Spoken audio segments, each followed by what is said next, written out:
Farmer 73. About to go to bed. No, what's going on, everybody? Lead Farmer 73 here. I'm in here, and it's historically cold for this area. And I'm telling you, it's one thing to know or think that you prepared. It's a whole nother one to be feeling it. What's up, second floor garden? Hey, making it make sense. Will Burnett, Old McMoney, how y'all doing? Guava, Patient Saint in the house. How y'all doing tonight? Let me see. Y'all probably can't see me. I'm gonna tell you why you can't hardly see me. I'm gonna hit the light in a minute. What's going on, everybody? How y'all doing tonight? I thought I'd come in here while I'm sitting in here chilling. Me and the puppy. The puppy sleep, and I'm about to follow her, and we get us some rest. But I wanted to come in here and talk to y'all real quick about our future. Our future is gonna be. Is my refrigerator open? Hold on, I'm about to get all into it now. See, that's why my doggone generator light keep coming on. I'm gonna tell you about that in a minute too. Watch out, pup. Hold on, y'all.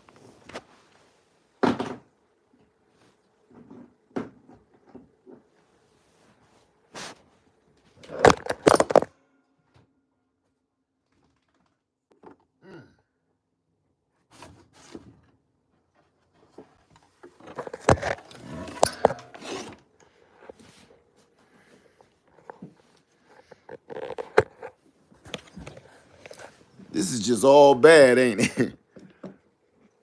Everything messing up. My bad, y'all. My bad. I wasn't ready. Let me pull this cord so it don't keep falling too. I wasn't ready. Refrigerator door open. You know, puppy half sleep. Come here. Hold on. Let me get her. Come back on. She like, what happened? I had my warm ride going. You messing it up. Look. So you're messing it up, man. Had my warm ride going, brother. You all right? We good. Going back to sleep. I'm sorry. My bad, y'all. Let me cut some lights on so I don't keep looking like Barry White in here. Hey, look. Let me get back to what I was saying first before I cut these lights on. If we don't go back and truly, I'm not talking about this YouTube, social media, fake, weird, do it for the views type of thing that we see. I'm talking about if you don't really put all this stuff to work, you know, everybody is buying all this equipment and you ain't even using it. I think our future, the only way to save our future. Now I'm just spitballing and giving my opinion real quick. You know, I ain't about to get into nothing crazy. But I think the only way we're gonna be able to move forward from uh this pile of mush that we just stepped in, we literally have to do the stuff we used to do, well, our ancestors. And I know you hear this all the time. I know you hear it all the time, but see, that's why I wanted to go on the video tonight. I put out a video earlier and I wasn't gonna do this but man, I said, I gotta let them know. Look, let me show you something real quick. Matter of fact, look, I got my lantern up there. I got a lantern over there. A lantern right here. And they burning vegetable oil. They burning vegetable oil. It smell like French fries in this mug. And then, just so you see, I got the wood burning stove. I got him sitting about medium about right now. I'm about to throw another log in there because we was about to go to bed. I'm probably throw in about 3 so it'll last through the night. But that's, I wanted to show everybody how this works, right? Now, I want to show you this. I want to show you this. Can y'all make that out? Can you make this out? It's 27 degrees outside, and I got it at a smooth 79. Now, when I throw about 3 more logs on there, it's gonna be about 90 degrees in this shed. And I'm gonna crack the window so I can equalize everything. I got a pot of boiling water on top of the stove to make so the air don't dry out. And y'all, oh my goodness. I was thinking about something today while I was out here working. And I'm gonna release a video and show y'all what I've been working on. Why I've been so hush hush, quiet. Yeah, hey Missy, we nice and toasty. We in here chilling. Look, she done jammed her head back down in my rib cage. I'm gonna tell y'all why I wanted to come on here tonight. Is because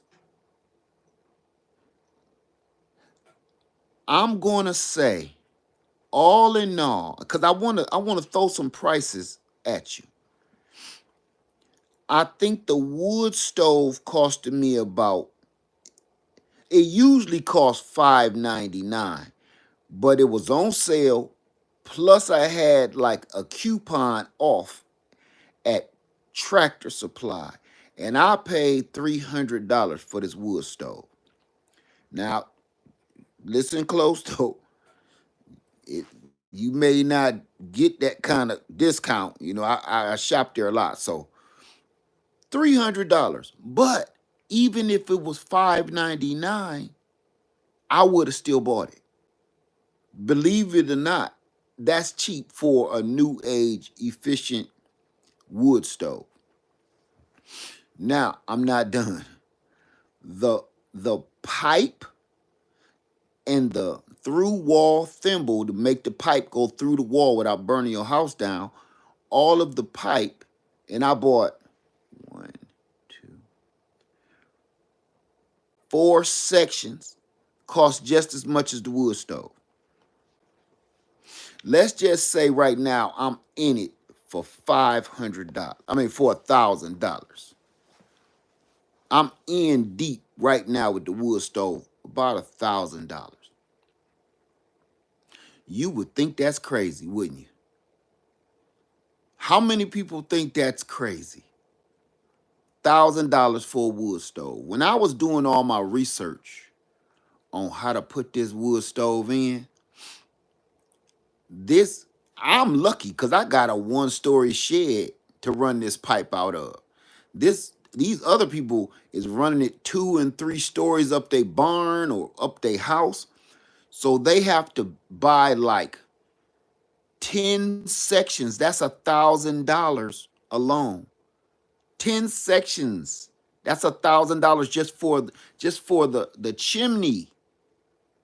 And then they'll have like a $2,000, $3,000, $5,000 wood stove. CW say, not crazy how much we pay for heat all winter. Oh, boy, CW, man, thank you. Because that's where I was getting to.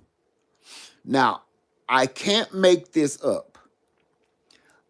I've been running this wood stove for 4 days straight without cleaning it out.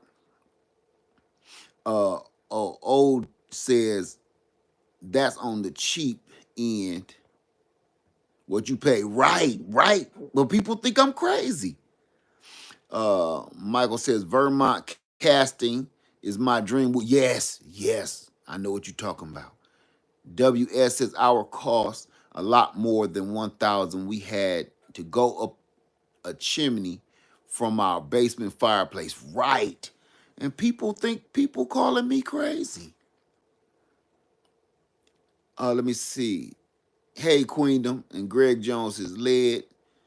You can't wear it out. You can't wear it out. Plus, it will pay for itself. Amen. My great grandkids have had this wood stove. And the wood stoves that's still floating around to this very day is about 200 years old. And people still use them. They're not very efficient, but they will heat your house up.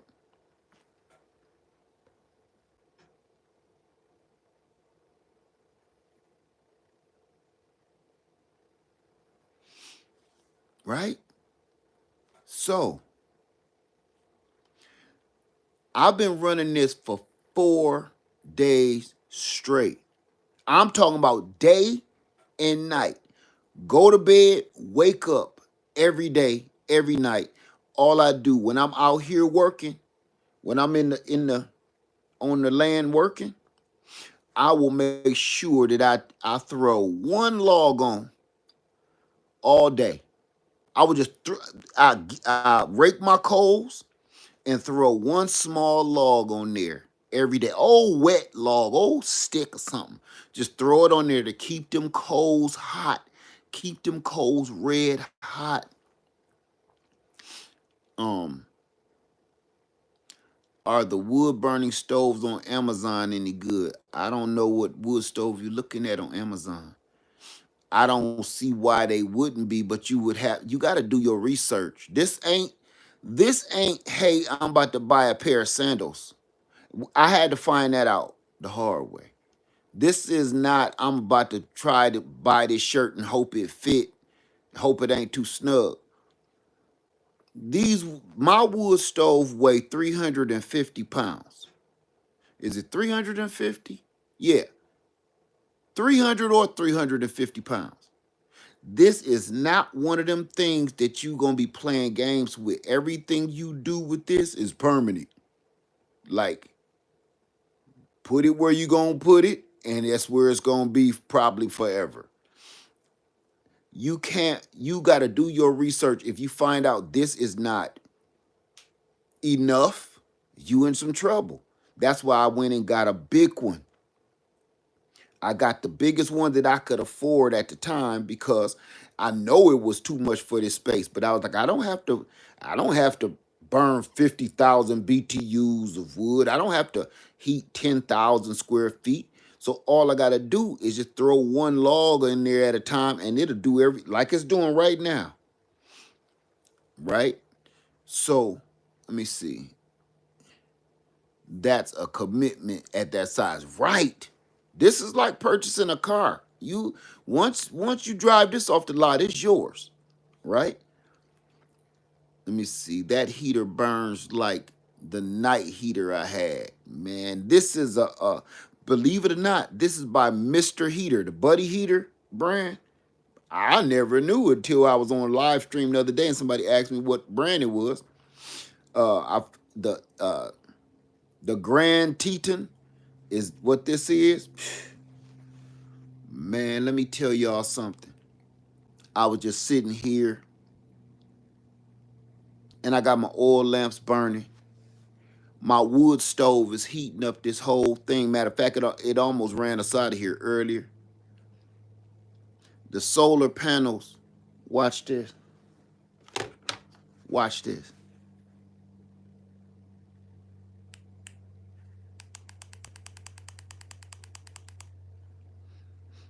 That's all solar. My refrigerator, my sink, my stove, my lights, my fans.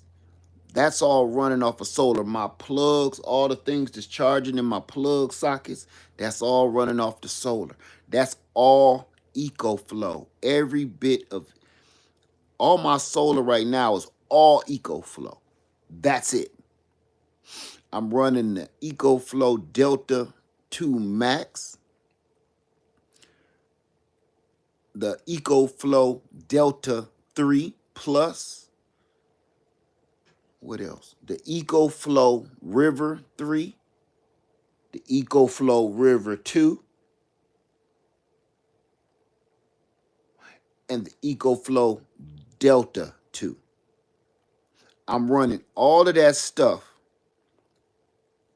outside. The small units I got in here for just little stuff like charging my phone like right now. But it's all charging from the solar panels outside, and I'm not getting that much sunlight. Let me see. Do you keep a pail of water on it so you dry out? Yes. I have right now, I got a old can of beans, bush baked beans can. Was that a bush baked bean can? I don't remember what it was, but it's an old tin can sitting on top of it, full of water, and it doesn't quite boil, but it's just enough to let off the steam, and that lasts all night. So that's why I put that. I didn't want to keep putting my pots and pans, my dishes on there.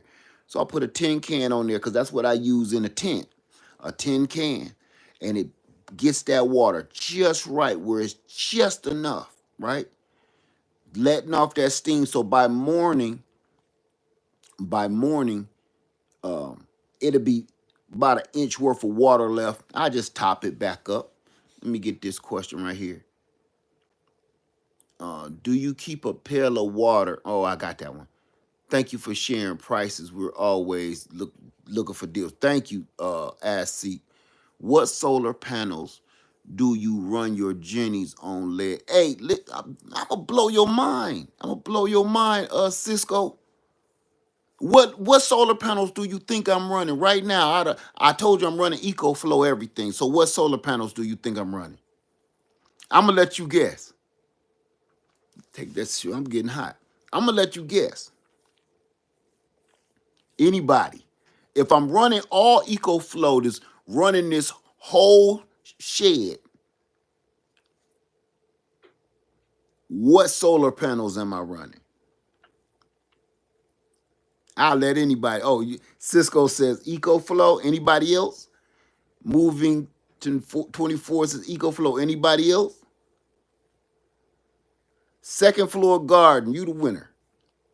Leading lady said Renogy. No. I'm not running any of my EcoFlow panels, any of my Renergy panels. I'm not running no rich solar panels. I'm not running any Petcron panels. I'm not running any HQST panels. I'm running Harbor Freight panels. I have 6 Harbor Freight panels, hard panels, 100-watt Harbor Freight panels out there. That's it. I haven't even hooked all my other panels up yet. I haven't even had time. As bad as I really don't need to because I minimize everything while I'm in here.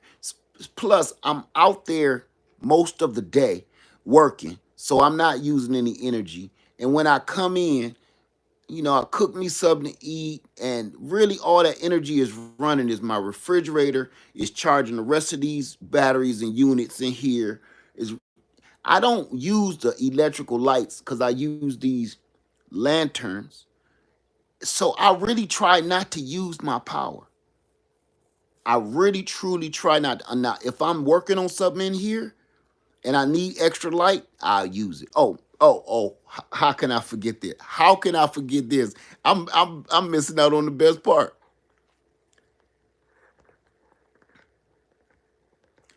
I forgot what what me and Puppy was doing. I was watching everybody videos tonight,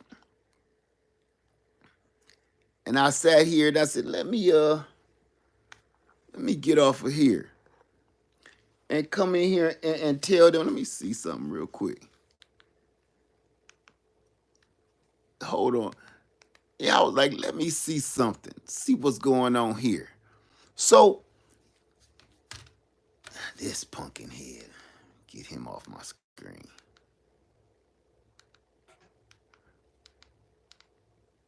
So look, let me put this up here real quick. There we go. That's the dude I'm looking for.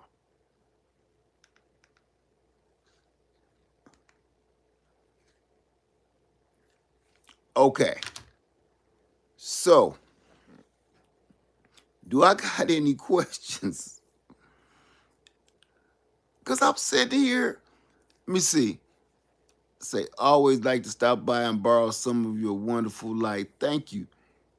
Daphne Brooks say, I got it. Just Googled it. I don't know what you was looking for. How you doing, Michelle? So that's what everything is self-contained. What kind of oil lamps do you use? Cheap, cheap oil lamps, Goodwill. Some of them came from the Goodwill. Some of them came from the thrift store. Some of them is old. I don't use those though. My antiques from my mama. Um, are you still using the same Wi-Fi service? Yes, I am. Yes, I am. My Wi-Fi, my Wi-Fi. I won't mention their name anymore, but my Wi-Fi service runs. It spans over acres. This empty area, this empty area is just the clearing is 2 acres alone, and I got security set up all around my land, and it spans to each and every camera. So um, even when Princess Leia was here, as far away as she was from me, she was using my Wi-Fi, and she was a couple acres away. Said they sell oil lamps at some grocery store. Um, Kia Anthony says, "How do I feel about kerosene lamps?" What do you mean by how do I feel about them? When people ask me that, I try not to be like act a little too crunchy about it. I really truly don't be understanding what people when they say how do I feel about something. I really don't be understanding what they trying to get out of me. So I'm not acting funny when I be like, "What do you mean?"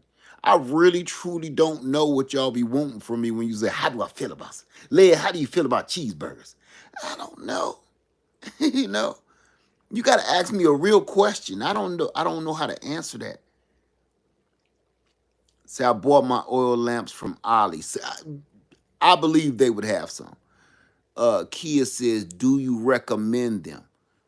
A kerosene lantern? I have one kerosene lantern. Um,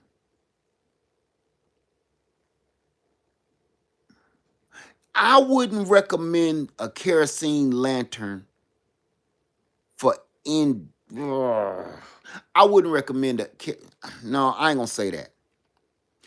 I don't use my kerosene lantern indoors. I'm gonna say that. Say I was enjoying the natural light. Can you cut them off? Yes. Thank you. You reminded me. I was too. Cut. There we go. Shoot. Let's get back into it. Yes, absolutely. I was. I knew something was off. Say when people say, "How do you feel?" when they ask a question. What?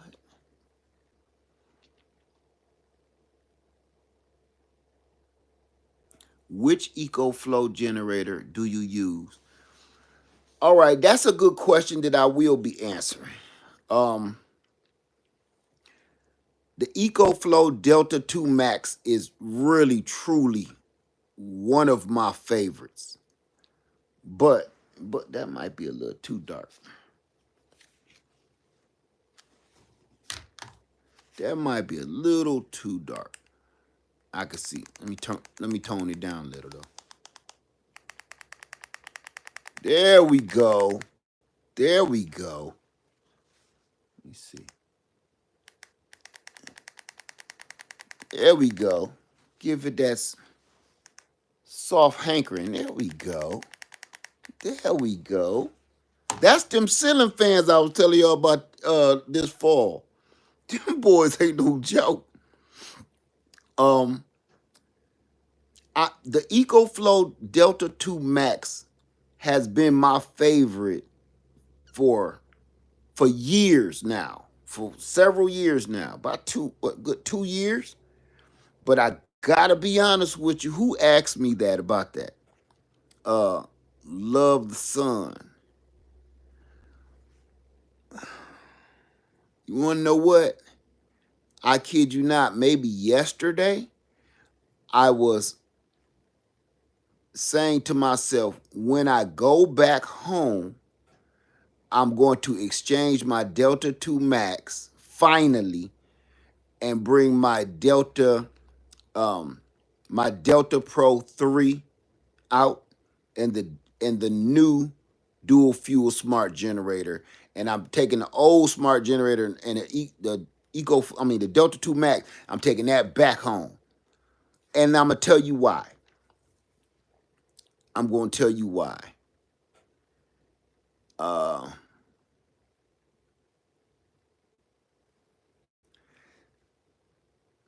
the Delta 2 Max, when the temperature outside, if it's outside, like mine is outside, if the temperature reaches about 30 degrees and below, the Delta 2 Max does not take a charge well. And the smart generator keeps coming on and cutting off, coming on and cutting off because it's not sensing, it's not finding it. So it's like it's cutting off and on, cutting off and on. So right around the middle of the day, it start, what's up, Dave Busby? Uh, it start warming up, get around 40 something degrees. It works perfect.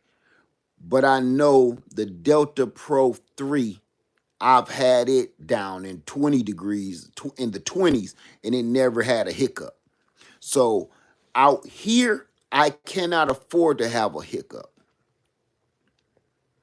So I was just thinking about I'm bringing that out here and set it all up. Let me see. AM Art Spot says, I feel like maybe they ask because they value your opinion since you share a lot of knowledge. I I don't mind sharing any knowledge, just rephrase the question, you know? Because when somebody say how I feel about something, like explain it into more depth. Like what are you trying to get out of me? That to me, maybe I'm just old or something, but that question is so wide open. Like that could mean anything. So it's like, give me a little detail. So that's why I always kind of leave them questions alone. But I would love to answer it. I just don't know how to answer it. I don't mind giving my opinion at all or my experience at all. I just need to know how to answer the question. It always feel like a trick question to me, you know? Ill Will in the house. What's up, man? Said I heard the same about EcoFlow when the weather drops. Just this Delta 2 Max. The Delta 2 Max under 30 degrees, it start acting funny. It'll put out the power, but when it's trying to charge, it'll charge a little bit and stop. Charge a little bit, stop. And everything you got hooked to it start acting funny. The app start acting funny and everything. Let me see. Queendom says, "Can you explain why you have the generators outside? I thought they should be inside." Well, they can be. They're outside in a shelter, if you will. They should be inside. Here's the problem with that. And what's your name again? Queendom. I'm gonna tell you that's an excellent question. I'm glad you asked it. They're outside because I'm only in 336 square feet. I I I only got enough room inside here to have in here what I need right now. I got all my work tools and everything all around me because I'm working on something that I can't tell y'all right now. I can't show you, but I got enough junk in here stepping over tools and everything because I'm working on several projects. So when I did have the generators in here, they took up large amounts of room. And I was like, they have to go outside. And that's why I wired the place up for power and put them outside in a shelter.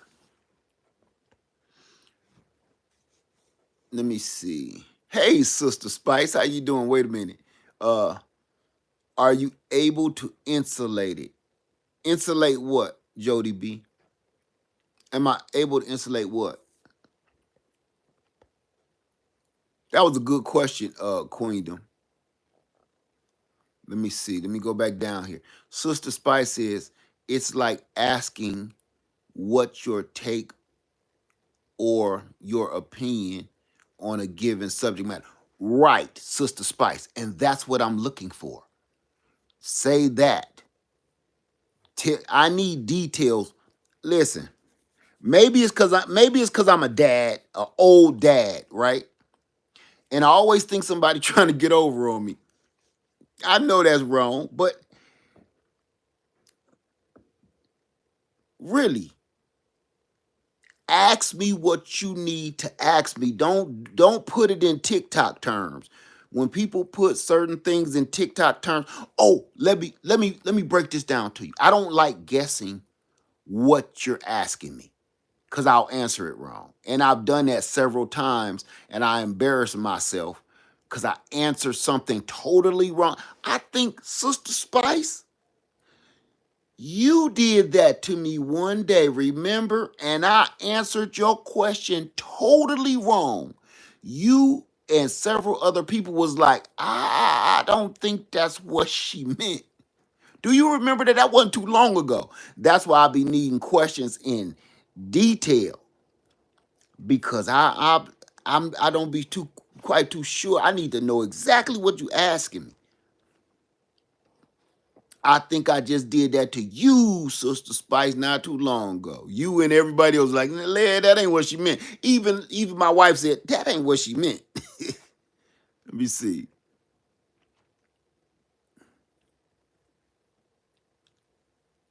Let me see.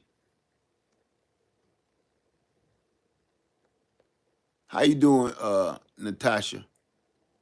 Hey, grown with Hudson. I don't see you, but I see somebody. I see Dave Busby talking to you. Grandma Kemp said, "Thank you for the video last year of you and Princess Leia using the mini saws. Today I cleared an area. I was so proud after I finished. It don't take much. You don't need no big chainsaw to do no work." Jody B, the generator. I saw someone put them in things like 250-gallon totes boxes. I need to figure this out. So I'm really trying to understand. Okay, you're talking about the shelter I have is insulated. No, that's why it's getting so cold.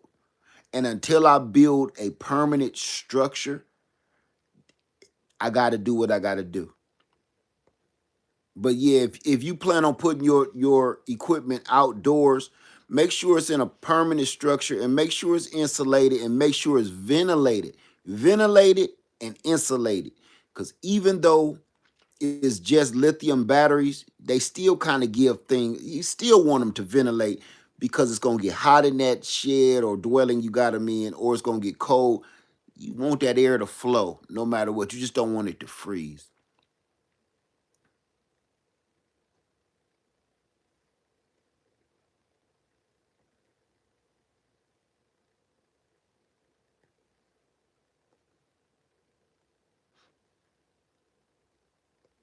Let's see.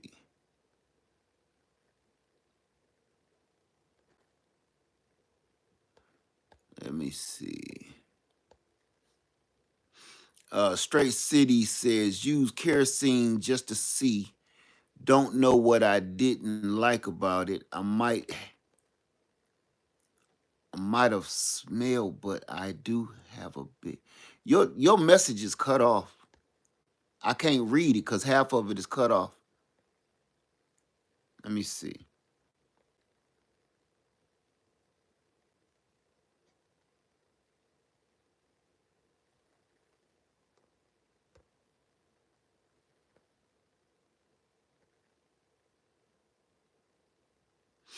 Hey, TLC in the garden, how y'all doing? I just wanted to come in here and really just, if you got some questions, I'm here to answer them for you to the best of my ability. Okay. And for the most part, I really just wanted to show you, man, this really works. And once I put a ceiling, once I drywall and insulate the ceiling, I could put a toothpick in this wood stove and heat this place up because all my heat is escaping. Maxine says, "What's the best solar generator to buy as a beginner?" As a beginner, I'm gonna give you a biased opinion tonight. I'm wide open. Normally, I don't answer that, but you know what? I'm gonna give you a biased opinion. Get you a Delta, a EcoFlow Delta 3. Get you an EcoFlow Delta 3. That's 1,000 watt hours. That'll perfectly get you started, and that'll let you be able to learn how to move forward after that. And it's expandable, so you can turn it into 2,000 watt hours if you wanted to. It's a perfect size, the perfect weight.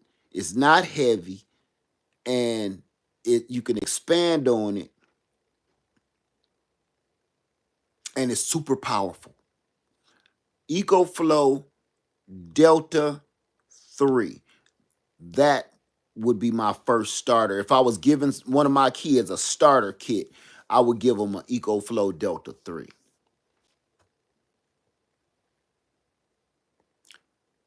Um, Let me see here. Is there a reason why you prefer solid solar panels over collapsible ones? Yes. Oh, you can leave the foldable solar panels outside and they'll do fine. They'll do fine. But the longer you leave foldable solar panels outdoors, especially in extreme heats of the South, they will slowly tear apart. They will tear. I got one out there that I left out there, been out there for a year and a half. It's almost nothing left of it. It still generates solar, but I'm scared to pick it up. It'll just turn into tissue paper. So if you want solar outside and it's permanent, you're not taking it anywhere. Make sure, please go get hard panels. Trust me on this. Plus, when the wind blows, foldable solar panels, the wind catch them and throw them across the yard. Hard, solid solar panels, just harder. They're harder to move when the wind blows. All they do is either just fall right down. But the foldable ones, they will catch the wind and fly away and yank the cord out, rip your wires out. Ask me how I know. I'm just being out. Tonight, I'm giving y'all what y'all want. If you phrase it right, I'm giving you exactly what you want.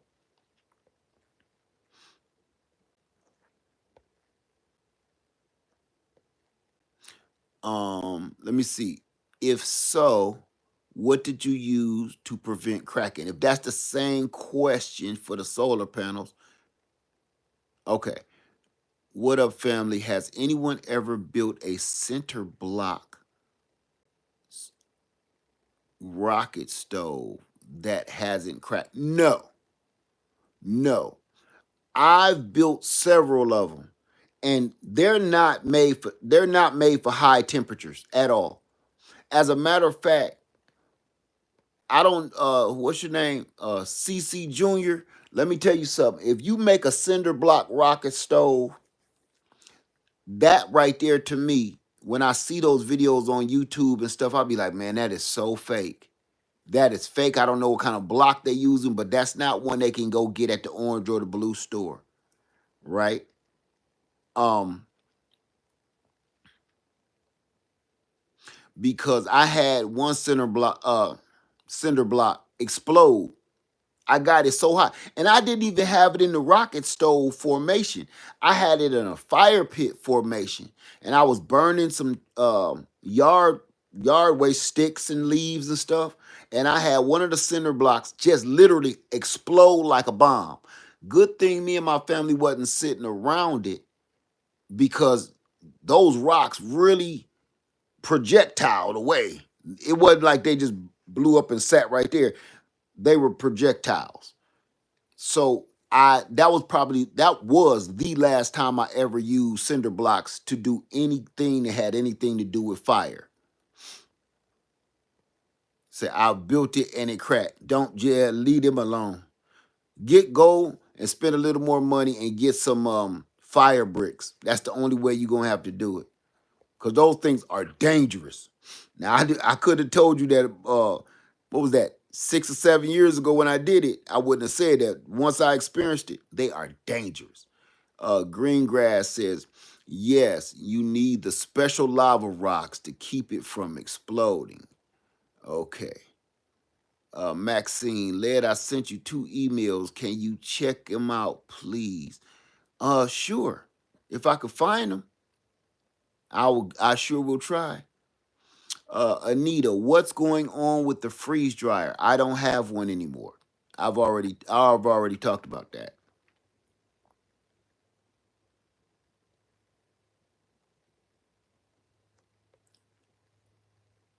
Let's see.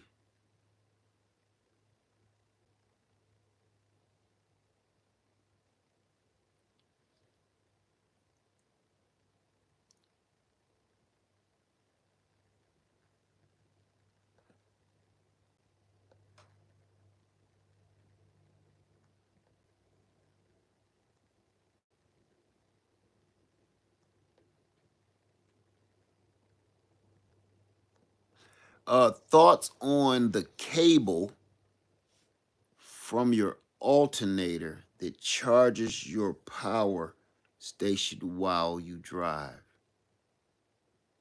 Thoughts. See, that's one of them kind of questions, man. My thoughts. I just can't answer questions like that. I don't understand them. I'm telling y'all, I must have some sort of problem. I might be illiterate or something, dyslexic.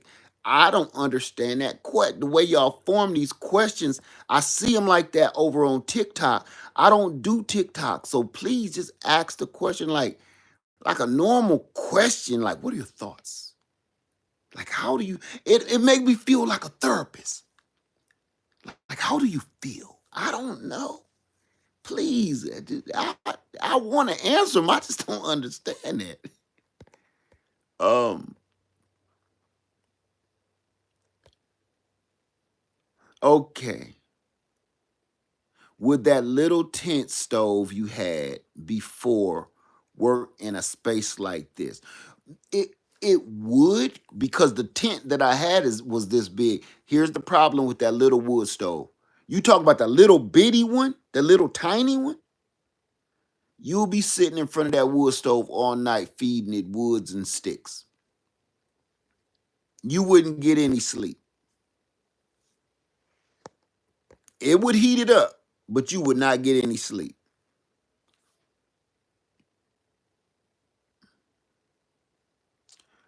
Say, hey, boss, love your channel. How much responsibility should church have to prepare for grid down? How much responsibility should church have to prepare for grid down for the entire community? I feel like all nonprofit should save. See, you're gonna have to tell me what you're talking about. Like, how much responsibility should church have? Like, I don't understand what that means. Like, how much responsibility should church have to prepare for grid down for the entire community? What community? The community of the church? Then how big is the church? How big is the congregation? Or are you talking about the community, like the neighborhood that it surrounds the church? See, you gotta give me something more than that, or I'll give you a wrong answer by accident.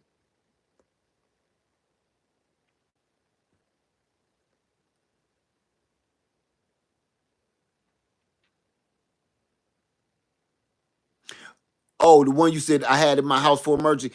It will heat it up, but you'll be sitting in front of it all night, putting in sticks and twigs trying to keep it warm because it'll burn through that wood quick because it's not that big. Say thank you for your survival bucket idea. Thank you. Say it rekindled my interest for prepping foods. I just went ahead and spent $200 on so much to get back on track. Got about 3 months of food for the people. Hey man, that's what I'm talking about. Um, said I would love to. Government is not. One mound. I don't understand what you're talking about, my friend. I really don't. Government is not prepared. Yes, neighborhood. You gotta give me bite-sized pieces of what's on your mind, because this is a lot that you're trying to squeeze in this one.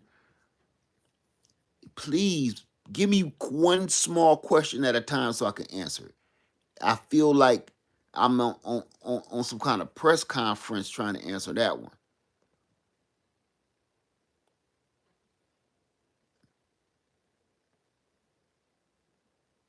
What's up, Brazilian dad? What's going on, bro?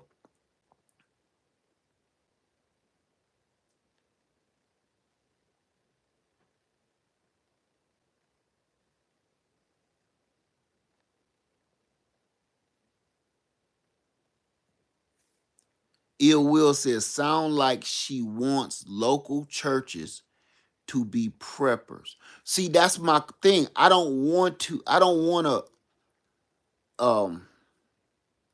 don't want to guess on what they mean because I'll answer it wrong.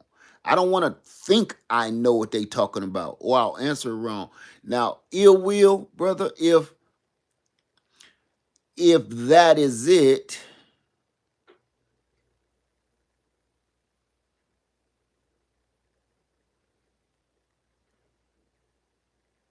sound like she wants local churches to be preppers.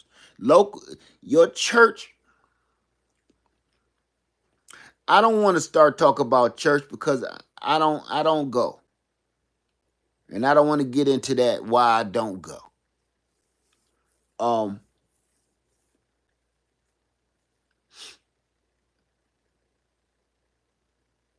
I'm not doing that because I go off the rails with that. You're so welcome, Lydia. Say respect to you for reading all these comments. I'm trying. I'm trying, and I don't want to throw them. I don't want to misunderstand them. So I really want to answer them. I will. Uh, if I answer the church question, I'm gonna go off the rails, and I don't want to do that tonight. I'm cozy.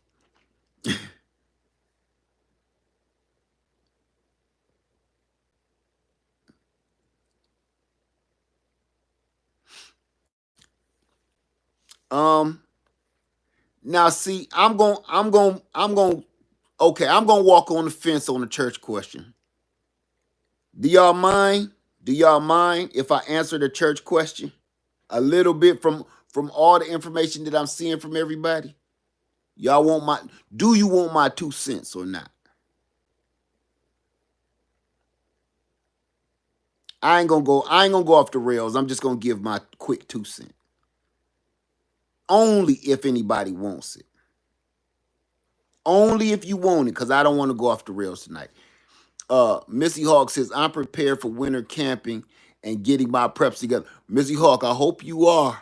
'Cause it's cold, sister. I hope you are. People always waiting for a savior. We need more chiefs. Okay, I'm gonna just dip my toe in. Just dip my toe in. I'm gonna just peek down the alley real quick. Okay, if things was done the way it's supposed to be done, the church is trying to. The church is only supposed to be trying to save your soul. Now, I said if things were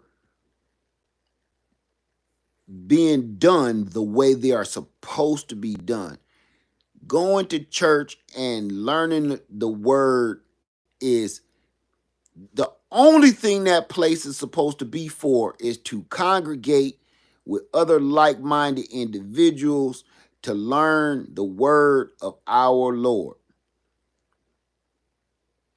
Now, we know that ain't what happens. So I'm going to say this. I'm playing devil's advocate a little bit. When you say the churches, we know what the churches do, what a lot of them do. I'm not going to say everybody's church, but we know what a lot of the churches do, okay? So playing devil's advocate, and you say the churches should be helping the communities, right? To what degree? To what degree? How far of a reach is the community? How many people should they help? What is the cutoff limit of the financial intake? Meaning, if you make a certain amount of money, you don't qualify for this help. Who decides the cap on how much money you make a year before we can start helping you or not? Who decides what's the definition of well-to-do and poor? You see, that's why the church should stay in the church's place, because now you have churches starting to mix politics into church, and now you have people making their own definitions of who is rich and who is poor, who is in need, who is not. And now you have to start, see how that just turned into sound like what we've been watching on TV? So to me, I say,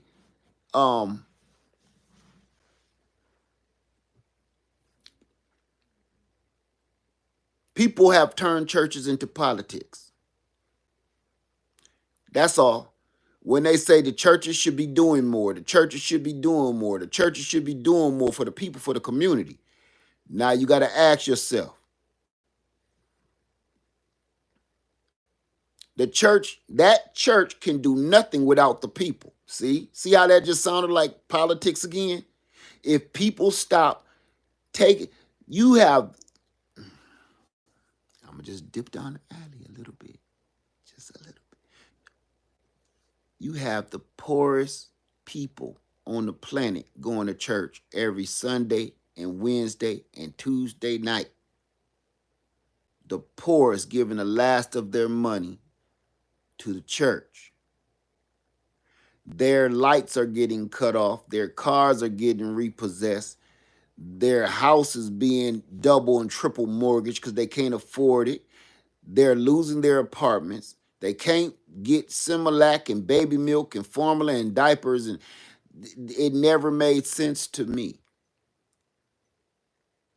because I know what the churches do. A lot of the churches, maybe not yours, but a lot of the churches, and that's where I have a problem.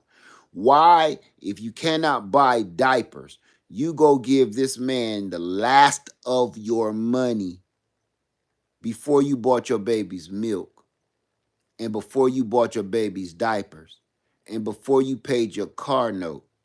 You gave this man, because you're giving him your money. He has on $1,000 suit, a $500 tie, some $500 shoes, and he driving a $200,000 car in a parking lot in his own private space. But those are the churches that everybody goes to, and they plant those churches in the poorest neighborhoods, just like a liquor store. Have you ever noticed? In the same kind of neighborhood, there's a church, a liquor store, a strip club, a gambling place, and a damn Little Caesars pizza. Because everybody's so broke, all you can afford is a $5 pizza. A bottle of, you can go in there and get you a little shorty of wine, a $5 pizza. Go and look through the windows at the strip club.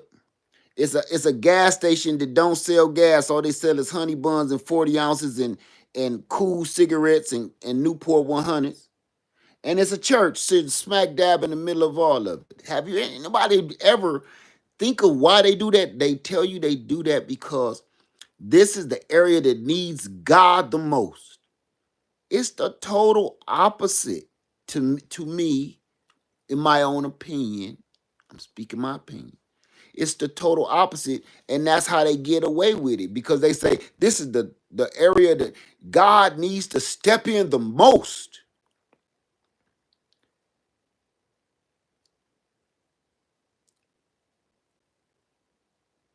Well, instead of building this church, build a subdivision. Build the subdivision first, and then put the church in the middle of it. Give these people somewhere to live. Start building the community up first before you keep on building all these children's churches. And then adult churches, and praise dance building, and daycare center building that you got to pay for. That's, you know, that's all. I'm just saying. That's my take on it. So, like I said, I don't mess with them because of the politics of them. That's all. All right. I'm back. I'm back out the alley. I'm back out the alley, y'all. Tug me back. Tug me here. Get a hold. Get a hold of me. Get a hold of me, y'all. I don't went too deep. I don't went too far. Get a good tug. Come on now, I'm heavy. Pull me out of that alley. Phew. I see that? Long long as yeah, that alley was nasty. Long as y'all keep a nice tight grip, I'm not gonna break my stride no more. Long as y'all hold on to the rope. See, y'all know I could have did that for 4 hours. I ain't doing it. Y'all say, come on back, Led. Led, come back. We can't see you no more. You done went into the fog. Come on back, man. Uh Led, what do we go? Hey, Harriet Claire. Say, Led, what do we go back to if we want security? Harriet Claire, thank you. Let's get back on track. Come out that nasty old alley. I done stepped in some doo-doo down that alley, everything. Couple dead rat skulls, everything. Listen, Harriet Claire, what do we go back to? The title of this video. What do we go back to get back on track? We go back to old ways. Harriet Claire, I know you just came in, but I showed my oil lamps burning. I showed my wood stove burning. I showed the solar lights that's on right now being run by solar. I'm collecting rainwater and I'm collecting water out of this runoff, the stream. We all have to become self-contained again, like the old days. Those back in olden days, they had to do it. There was no other way. There was no other way back then. So they had to live like this. But now, let's get into a new subject. I know this. I wanted to only be on here for an hour, but babe, let's give it 2 hours because this is a good one. Just when y'all rewatch, just skip over the alley. Listen, have you noticed, which I've noticed, Everybody is literally doing the opposite of, let's say, the 90s. All of the 90s. You remember what we had in the 90s? MTV Cribs and the rappers and the entertainers and the singers and the actors. Listen close. All of the entertainers, rappers, everybody with a lot of money. You had to have the biggest house, you had to have the biggest garage, and you had to fill that garage with as many cars as you could buy. You had to have the biggest yard, you had to have the biggest swimming pool. Everything was in excess. Let's just say the 90s. I'm not going to go no other year. We're going to start at the 90s because the 90s was the year of pure greed. That's the age of pure greed, I'm going to say, okay? Everything with rollies and diamonds and jewelry and even the music, the glam rap, everything was just big. Have you noticed how we are totally opposite of that now? Remember, back in the 90s, MTV Cribs, you had to have the biggest house. What are we doing now in the 2020s? Tiny house. I've seen people in houses so small, I'm like, come on now, that's ridiculous. I'm waiting to watch one of the shows about the tiny house where somebody ends up crawling out of a little dog house, little wooden square dog house. Come on in, I just want to show you my kitchen area. Yeah, you want to just put your camera through the window and I'll come in and show you. Let me squeeze back in the doghouse and show you. This is where I eat over here. Over here is where I sleep. I just lay my head on this side, then I just go to sleep. When I get hungry, I just move my head over here, and I eat some dinner. If I want to use the bathroom, I just go right here. My butt's already out the window, so, it's easy to clean. Have you watched these tiny home videos? They have shows about tiny homes, and they are literally, some of them, so small that they're micro homes. Micro homes. And I was watching this lady maybe a few days ago, and she did. I don't want to lie. I want to be honest now. All jokes aside, I think she said she was in 100 square feet. I think she said 100 square feet. 100 square feet is a 10 by 10 shed. It was 10 by 10. I ain't gonna lie, y'all. She had it hooked up. And she used every square inch of space to the best of her ability. But I was looking at her like, she gonna lose her mind in there and be like on The Shining. you know, Start talking to yourself and stuff. Yeah, I never get nothing done. Who are you talking to? I don't know. You mind your own business. Listen, now we are downsizing to everything. And I'm not saying it's a bad thing. You know what it's literally teaching me? I could go and start showing you stuff, but it's a mess and some things I don't want to show you yet. But I will tell you this. I brought all these dishes, right?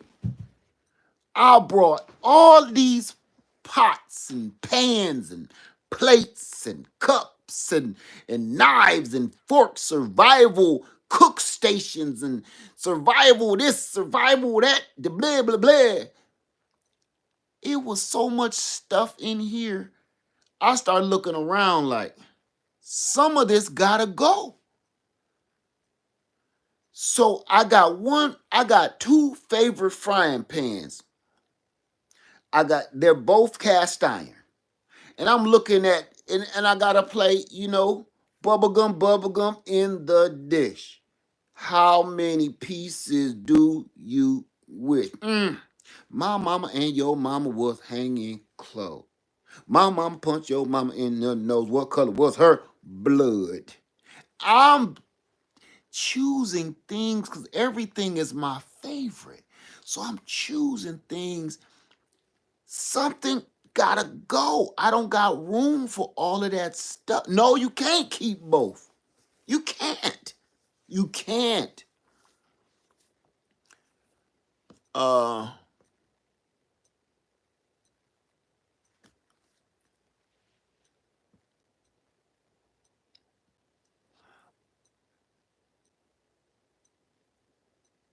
Lead, are you 100% off grid there? Nope, not at all. Triple threat. Hey, triple threat. She said that's how I feel when I go camping. We have too much stuff. Right. Right. So now you can't do that here because literally you'll be stepping over stuff every day. Like I got my dog cage. Let me show you something. Let's get another log in here first. And I'm gonna show y'all. We're gonna walk and talk. Cut some lights on. I know it's a little mellow.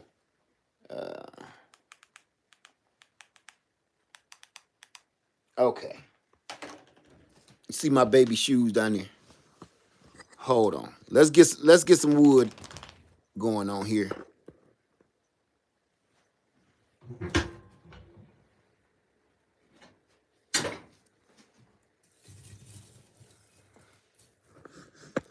Show y'all in the gusto.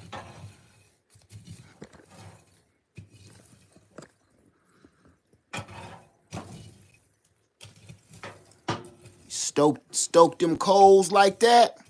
Them boys will burn all night long like Lionel Richie.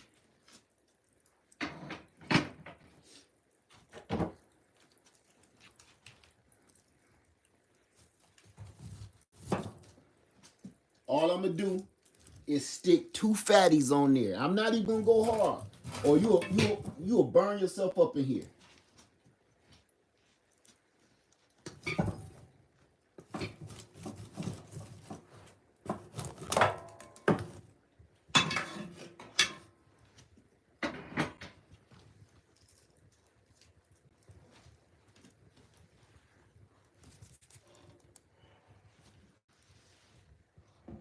Now watch this.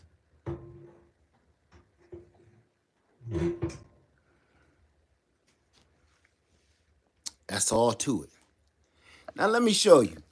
You see her cage over here? Her cage is over here. And like, I don't use it. It's in the way. Right? Let me get to you. Let me get to you. Cause I'm gonna tell y'all something else. Ooh, I forgot one other thing. Check this out. Oh, I'm gonna show you the water. But I'm gonna tell y'all something right now. A quick note so you would know. So you would know. Look at this. The best wood on the doggone planet. Can anybody tell me what wood that is? The best wood on the planet. And every year people chop this down and prune it. Can anybody tell me what wood that is? Anybody? Look at that. Look at that. Real good. Not birch. Y'all close though. Not birch. Y'all close. Not white oak. Getting, you know, y'all getting colder. Not pear. Not birch. A tree that no. Oh, F. McFarland. Crepe myrtle. Best wood on the planet. And we throw this away every year. Everybody do. They prune their crepe myrtles and throw the wood away. This wood so dense and thick.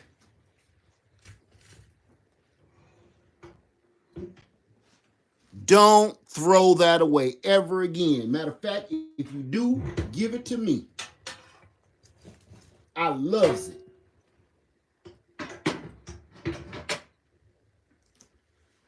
Okay, let's get back to it. We about to do some walking and talking now, okay? Don't throw that crepe myrtle wood away. Oh my goodness. You talking about dense, solid, burns super hot, just like pine, puts out all the BTUs, makes it like super hot. Oh my God. Crepe myrtle. I know everybody. Uh,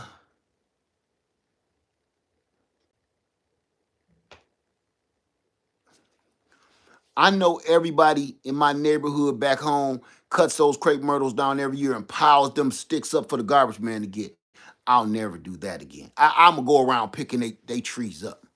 Believe that. That's the best firewood I've been using all season. Okay, so that's true too. My Foster makes good walking sticks. It really and they won't weather. They termites don't mess with them. I had them crepe myrtle branches, kind of like cedar a little bit. Them termites won't touch it. Those crepe myrtle branches that I cut down last year was in the same pile with that rotten wood. If you've seen that video full of termites, same pile. Them crepe myrtles. Let me see. So, okay, okay. So my dog cage, I'm taking that down. She don't sleep in it. Uh, where's your fire extinguisher, brother Leg? Gotta have that. I have 4 fire extinguishers all around here. I got one right there, one behind my sink, and one by my bed. Now ask me, come on, before I know somebody about to ask me, where's your fire detector, Led? One right there, one in the bathroom, one up there. Now ask me, Led, where's your CO2 detector? The fire alarm is one, that's one, same in there, and then I got a single CO2 over there. You think I'm gonna spend $1,000 on a wood stove and not buy no fire extinguishers? I even got the thing to put the I'm glad. What's your name? Bingo? What's your name? Bino. Hey, look, I even got the thing that if you have a chimney fire, you set this roll flare thing off in your wood stove and it shoots up there and smothers it out. You need that. I even got a chimney sweep. I told you I was gonna show you my chimney sweep, but when I don't feel like pulling it out. But my chimney sweep, normally I'm gonna probably sweep my chimney probably this weekend because I've been burning this thing like a dog on choo-choo train. But listen, you have so much. This is my kitchen. That's it. So in your kitchen, you gotta ask yourself, you ain't gonna have washers, dryers, dishwashers, like on those tiny house shows. They be like, yes, I have a dishwasher because I don't like to wash dishes. Um, you only eating for you. What you mean you need a dishwasher because you don't like washing dishes? Now, that's a mental problem. If you ask me, I'm not tearing on nobody, but that's a mental problem. If you can't eat and cook for yourself and you don't want to wash one plate, one fork, one knife, one bowl, one pan, yeah, you might have some damage. People putting $5,000 dishwashers in a tiny home that's 300 square feet. I'd be like, maybe it's just me. Maybe I don't understand. Like maybe they used to get a whooping. a whooping real bad when they was a kid because they wouldn't wash the dishes. You know, that's what I meant. Like you probably got something going on upstairs. Your mama used to beat you. I did not tell you to get these dishes done before I get home from bingo. Give me the belt. Get the belt. I'm tired of talking to you. All right, let me see here.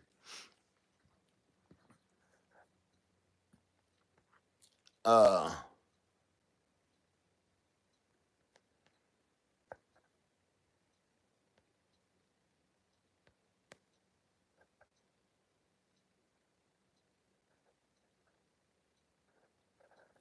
Let me see. I just got a question that I think was a good one.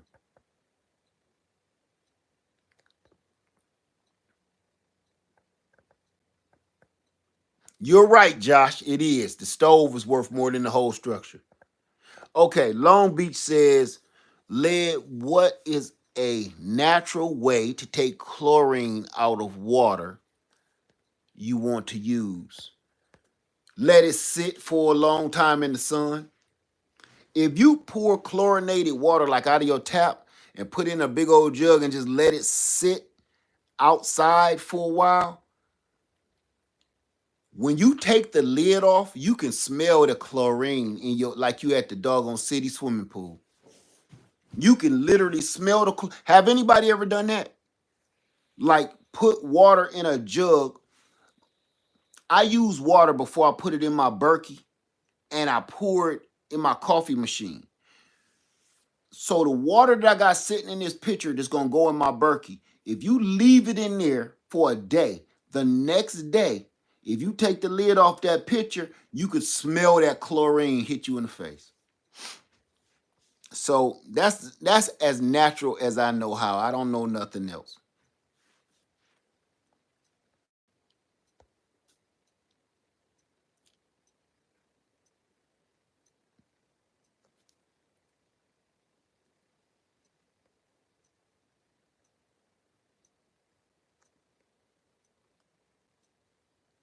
Sandra said, "How many dishes you have in a tiny house?" That's my point exactly. Like you know what I did, Sandra? Sandra, and I'm gonna speak for myself. I took all of the dishes that I brought out here and I took them back home on my way back. And I bought a specific amount of dishes for this place.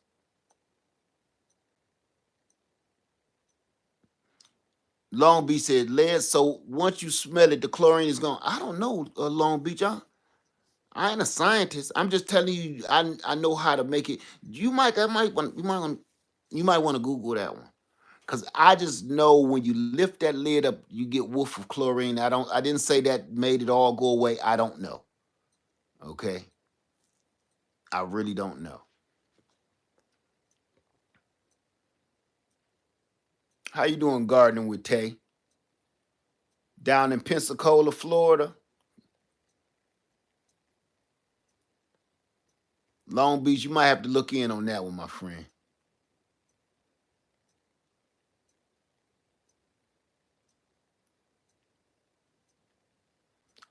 Picture Man says, I'm an apartment maintenance technician here in Texas. When it's in full sunlight, chlorine does not last long. You are correct, Led. Okay. That's just what I've been doing. And it seems to work. You can smell it. But I'm no scientist and I can't promise you that that's going to do it. All right. Or use your Berkey or something. Harriet Claire, boil it. Harriet Claire says boil your tap water before you filter it. Leave the tap water in the pitcher, leaves overnight before filtering. There you go. Sandra says, right, you can wash your dishes faster than it takes the load dishwasher. Let me tell you something. Can I show you? I actually have too many dishes, but this was for Sandra. Uh, Wait a minute. 99 Fabrication TV. Hey, brother Led, I'm off topic, brother, but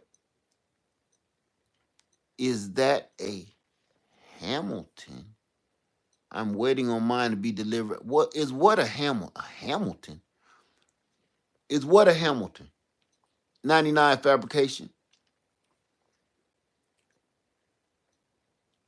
Hey, Rosemary, I used to collect tap water in a gallon jug and I let it sit without the cap on for 24 hours. Sandra, I went out and bought my own dishes and I bought one of those sets of four of everything, four plates, four bowls, four cups. I don't know why I need four because it's just me and Lady Led when we here. The dog, she got her own dishes. So, um, when I eat, you know something? Y'all want to go to the kitchen? Want to go to the kitchen so I can? So this will make more sense if instead of me sitting on this couch, I would like to show you better than I can tell you. Y'all want to go to the kitchen? Want to grab something to eat? You thirsty? You hungry? Want to get something?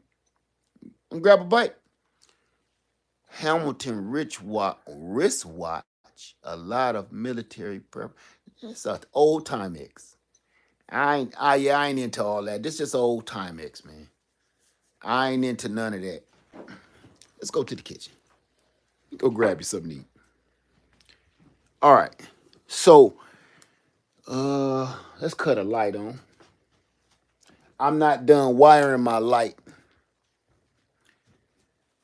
So as you can see, this is my little baby kitchen. This is the baby kitchen. And let me move this is my cleanup rag. But this the baby kitchen. And that's everybody seen me do the wood burn. I always forget the name of that method on the wood.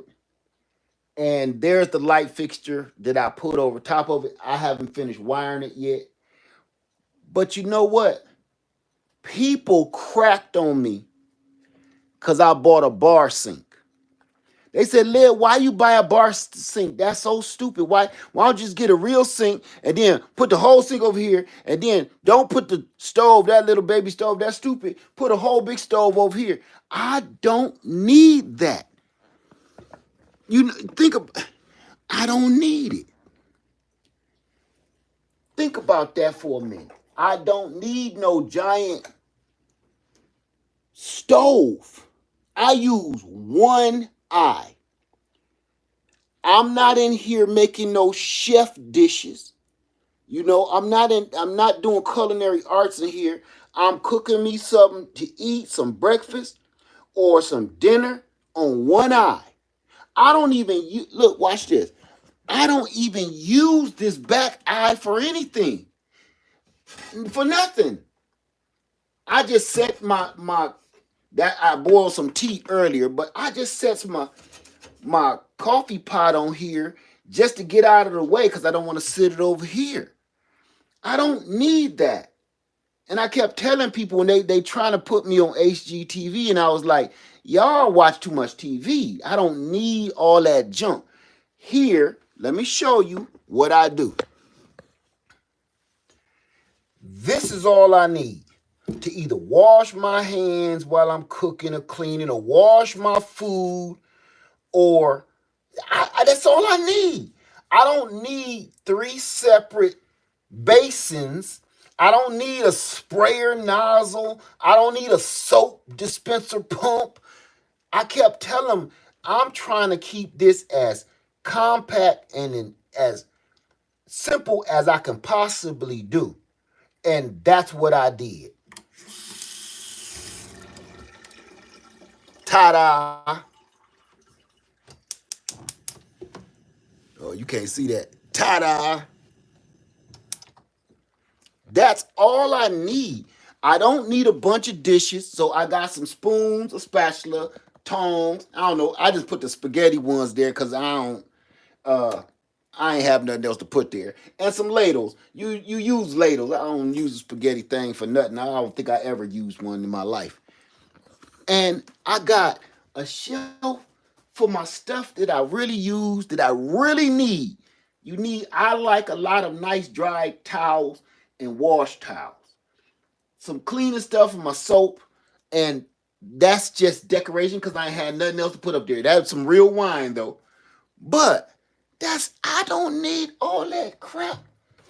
Up here, I got my spices. And this is that set. If y'all can't see it, let me show you. That's all. Y'all seen these sets before at Ollie's and Big Lots. 4 plates, 4 saucers, 4 bowls, 4 cups. And I don't even use them. I haven't even used them yet. I've been using paper plates. And I put, y'all know these camping plates you give to the little kids when you give them a paper plate. And that I've been using paper plates. Put it in that plate to hold it solid. And that's it. I got a couple coffee mugs. I don't even use this stuff. Matter of fact, here go my tea mug right here. That's what I drink my coffee and tea in. I don't even use all that. I keep it so super duper simple. Super duper simple. And over here, now this is all my workstation right now, but this is my Lazy Susie. And that's full of food and supplies. And I got one other cabinet. And I haven't even organized it fully yet, but just, canned foods and just the extra stuff. I don't need all that. Dishes, cooking utensils is down here.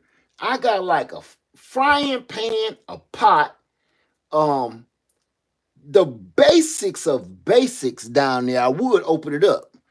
Missy Hawk says, that's how my dad's cabinets would look like. Paper plates on top of the nice plates. That's me. I'm not getting into all of that.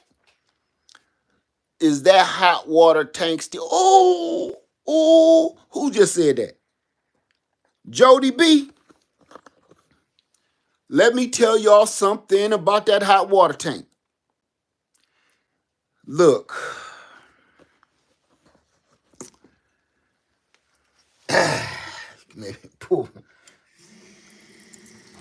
I wish you could see it. You really can't hold your hand under there too long. I got it turned all the way up. It's a 1.3, just say a 1.5 gallon water tank under here. Y'all want to see the setup? It's late night. You up late with lead. You want to see the setup? Y'all be the first ones to see it. Huh? Y'all want to see? Anybody? I don't see nobody saying yeah yet. Everybody want to see. I'm gonna show you what I. Come with me. All right. Let me get down here on my old knee. All right. Okay. Okay. Just more supplies, my coffee maker. Delta. I can't move this bucket because I ain't done with it yet. But my hot water tank is behind this bucket. I'm gonna go ahead and move it anyway. Because you ain't gonna be able to see nothing. I don't know.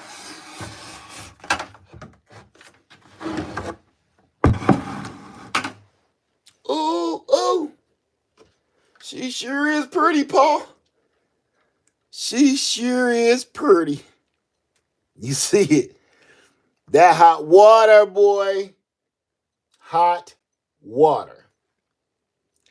It's it's 1.3. I always say 1.5. I don't never think about the 3, but 1.5 gallons. Let me put this back. I ain't done doing this yet, so I still got work to do yet. That's temporary.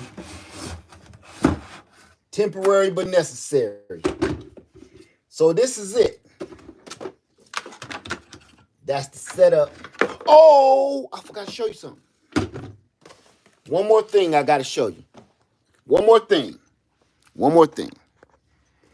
This is the truth. That's the Sea Flow water pump with the accumulator tank.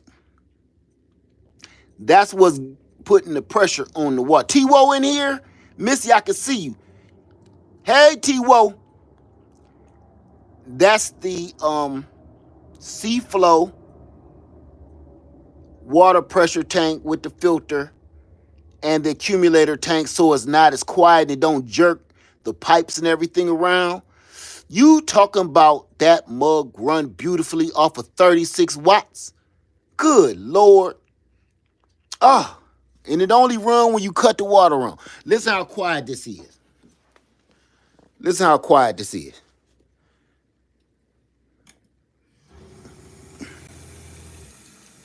That's all hot water.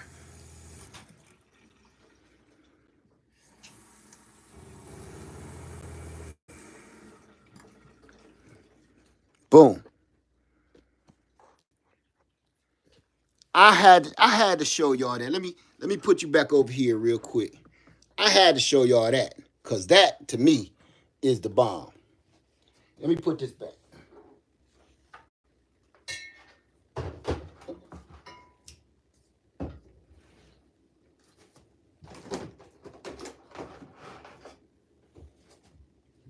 All right. All right. Any questions? And so far, I'm just using my little solar light over tops while I'm cooking and stuff. And I got this rechargeable little lamp. It goes over like that, but it's magnetic. It comes off. You can use it for other stuff. Just temporary.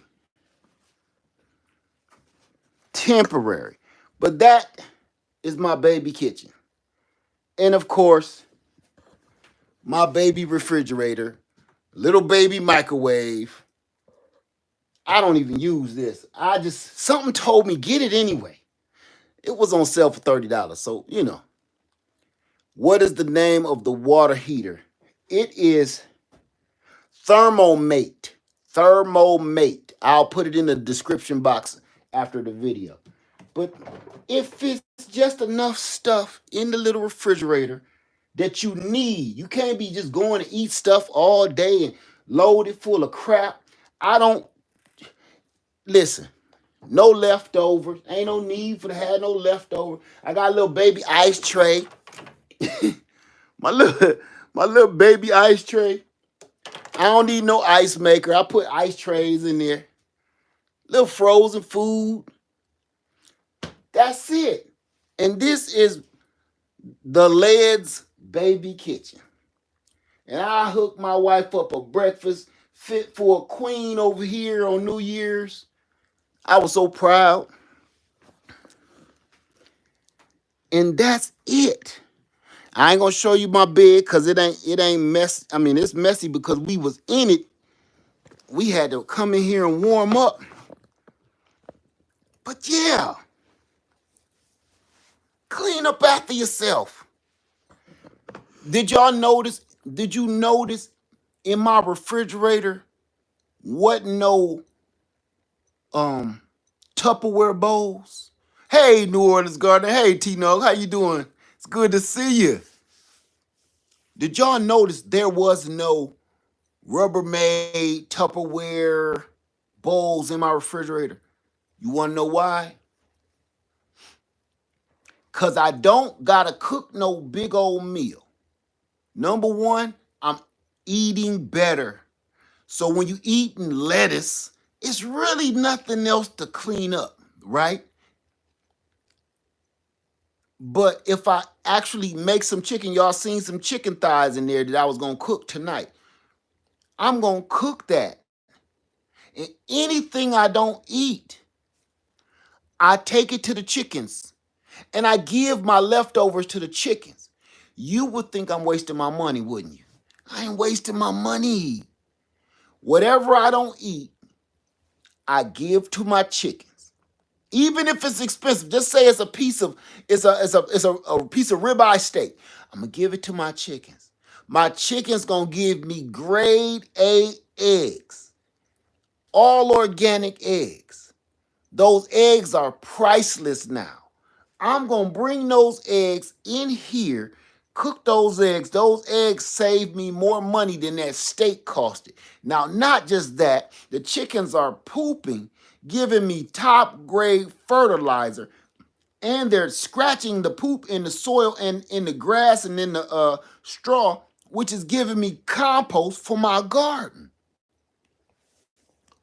It's a priceless circle of life. It's priceless. Look what I'm doing. Like tomorrow, I want to tell y'all so bad what I'm doing, but I'm going to release the video. But I'm making it literally, totally 100% self-contained. Everything, the garden is gonna feed me. I'm gonna feed the garden, and it's gonna keep going in this circle, back and forth, and it's just right here until our house is built. This is what I'm gonna do here.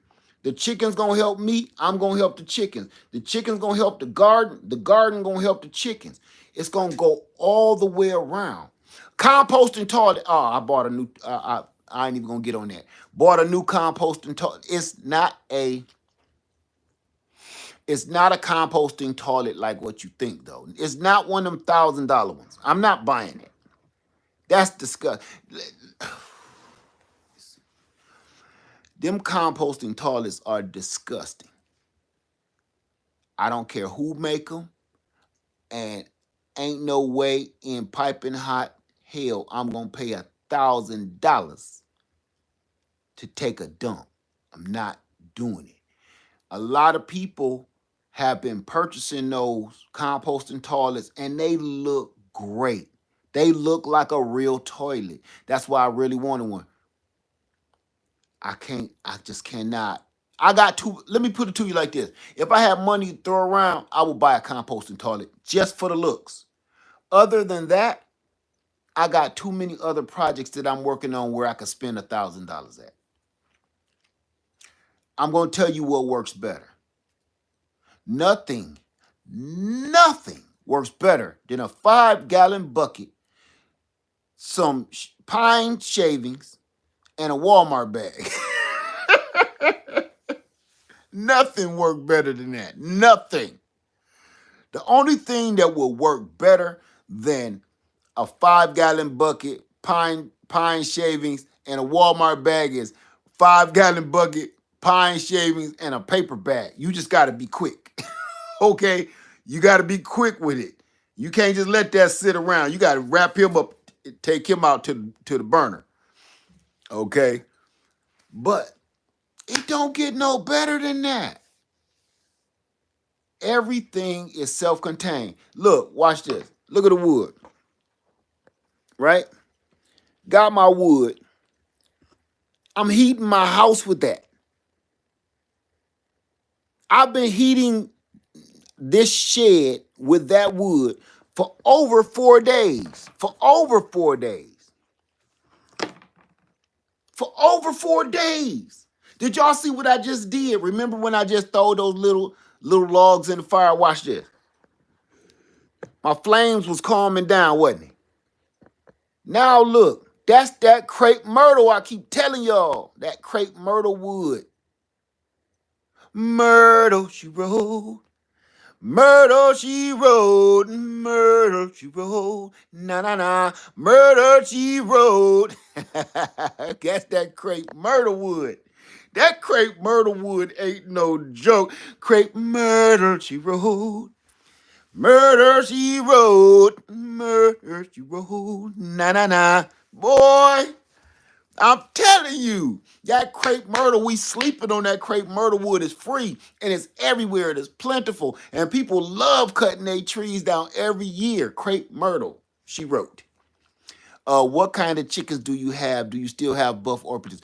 No, I don't have buff orpingtons anymore. I have just a whole bunch of mixed chickens. I don't even care. Listen to me. Listen to this. Let me bring you close. Bring you closer to me. Let me make sure my breath. Okay. I want to get close to you, but I don't want to offend you. Listen to this. Right now, I don't care what kind of chickens I got. I love Buff Orpingtons and Rhode Island Reds. The last thing I'm trying to become right now is a breeder.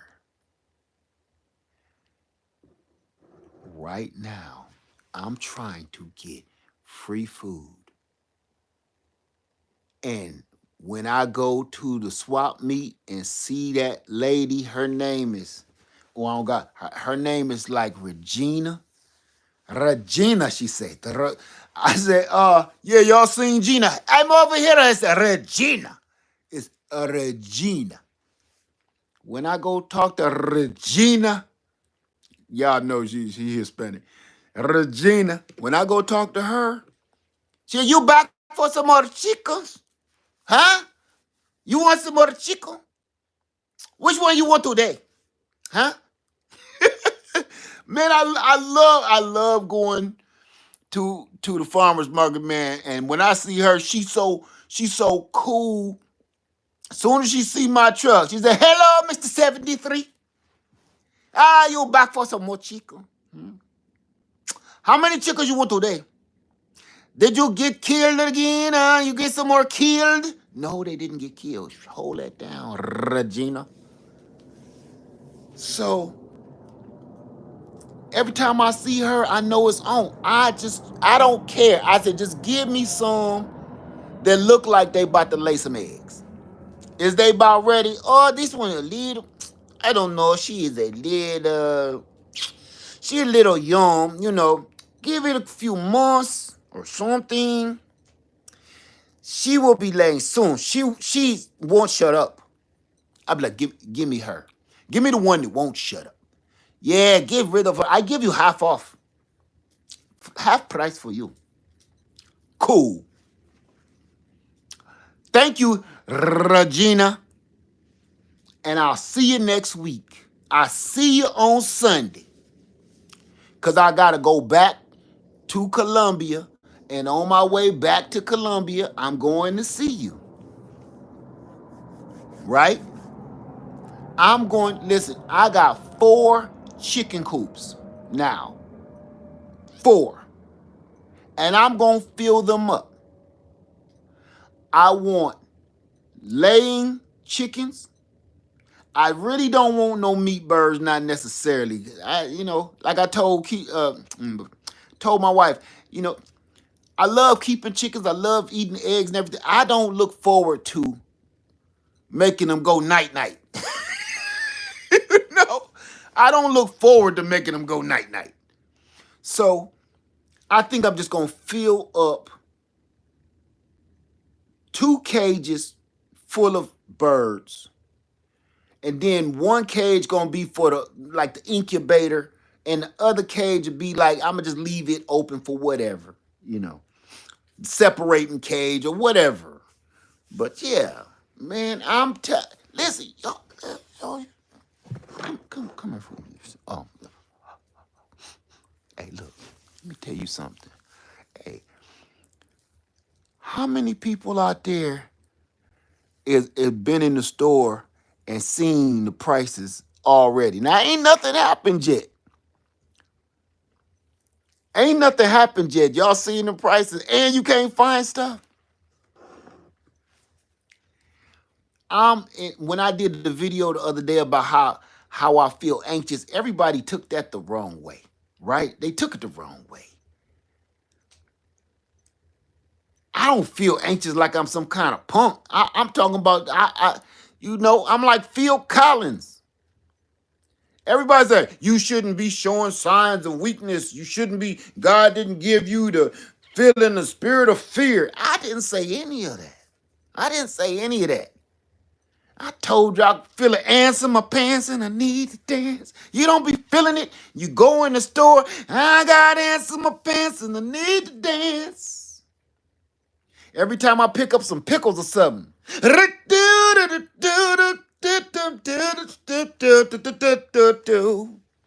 Woo! Damn chicken, eating fried chicken.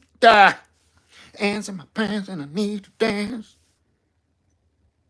Every time I go to the store and pick up something, I put it back like it was hot. Like if I reached in this stove and grabbed one of them hot coals, I can't do it.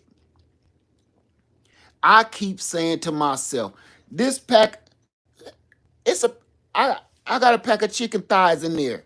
Cost $15.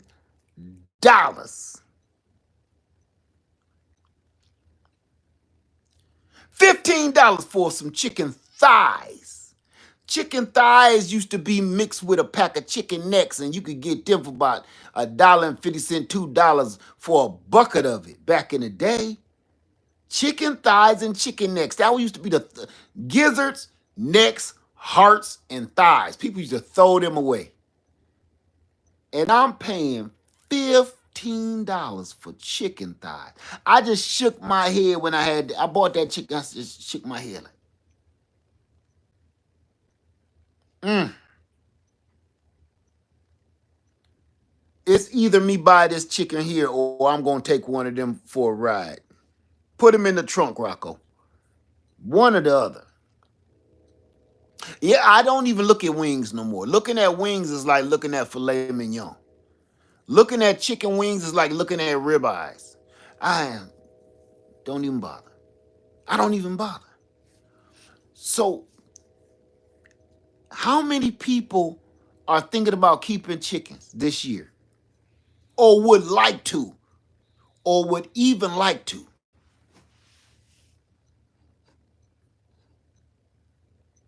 TLC says me at Sandra. Hey, Callie. Tony Clayton said, Callie Homestead with Pooh said, how much you pay for him? My homegirl living, South Cali, okay. One moment.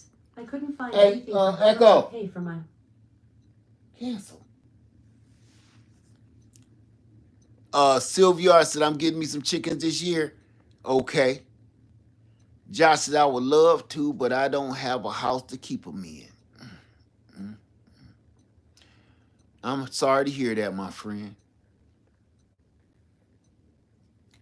Empress says, I'm seriously thinking about it, doing my research on which is the best dual birds. I can tell you right now, Rhode Island Reds, Leghorns, Rhode Island Reds, Barred Rocks, Red Comets, Buff Orpingtons.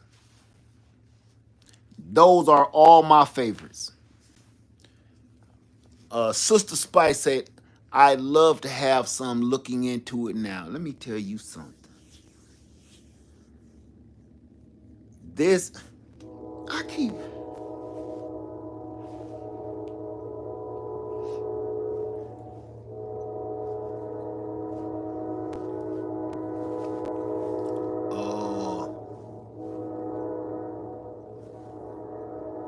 I'm sorry, y'all. I kept smelling my wife. Like, what? I'm not quite sure how to... Echo! Cancel. Don't talk. What's wrong? There's nothing on the calendar. Echo! Cancel! She be coming alive. She be seeing I'm here by myself. Oh, no, yeah.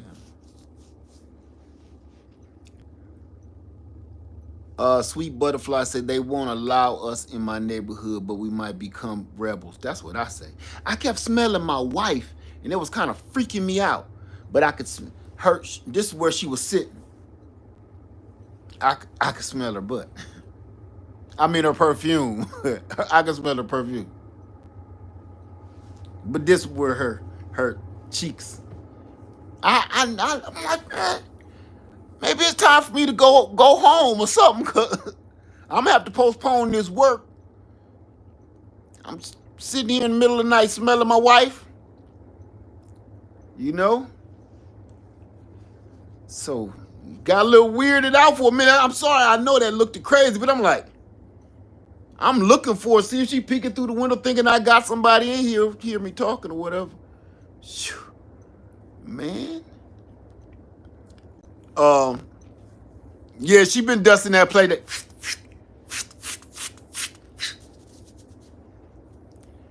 Like just in case he gets some stupid ideas out here in the middle of nowhere.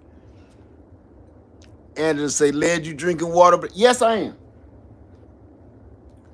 Wow.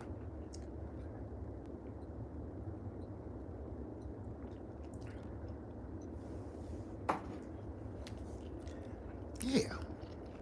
I'm hydrating. I'm hydrating. But yeah, this is it. Now my floor it look bad. What's that restaurant where you walk in? Yeah, that's water, Sister Spice. That's just a little.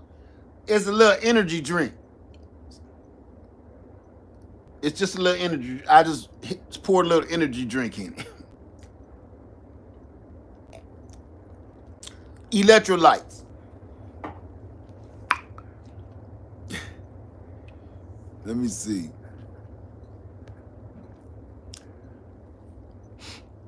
See, that's the kind of water to keep you warm. um, yeah. Roadhouse, Texas Roadhouse. Yeah, this floor got like peanut shells on it. I was like, uh, use disposable glove to pick up droppings in the cage.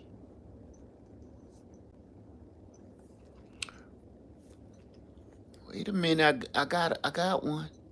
RTW says use disposable glove to pick up droppings in the cage. You mean in the chicken coop?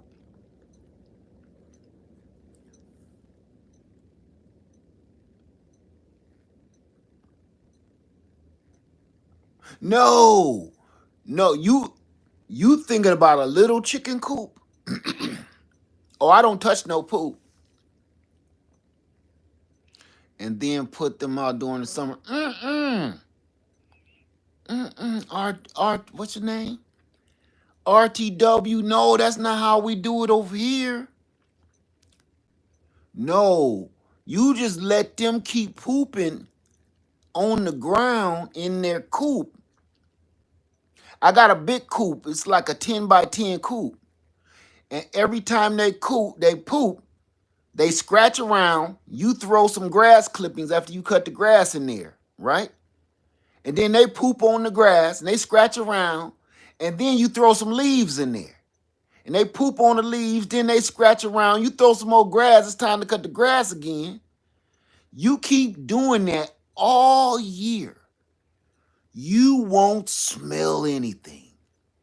And at the end of the season, you take a shovel and you scoop 1 metric ton of compost into your raised bed gardens or put it around your fruit trees. I can't make this up. I have 6 100-gallon totes out there full of pure chicken compost. Just like that. I didn't purchase not nan doggone soil. They did it for me. They turned leaves, grass clippings, and food scraps and their poop into the finest compost you've ever seen in your life. So yeah, I did it different daily and went in carriers in the coop. And we have, oh, you got a mink that eat the okay. No, I don't do that. You got a mink that attacks your chickens, or you got a mink pet, or there go them questions. See, I don't want to start guessing. Oh, lots of mink here. Okay, they eat your chickens. Okay, I get it. I see why you gotta watch after them like that every day. That's trendy today. Say I naturally know how to farm. I'm from South Carolina. I ain't gonna say that. I know some South Carolinians don't know nothing about no gardening, no farming, no livestock, no nothing. I live in South Carolina. I know good and well everybody I run into don't know a doggone thing about it. I'm teaching them. Somebody said I would have a lot of mink coats.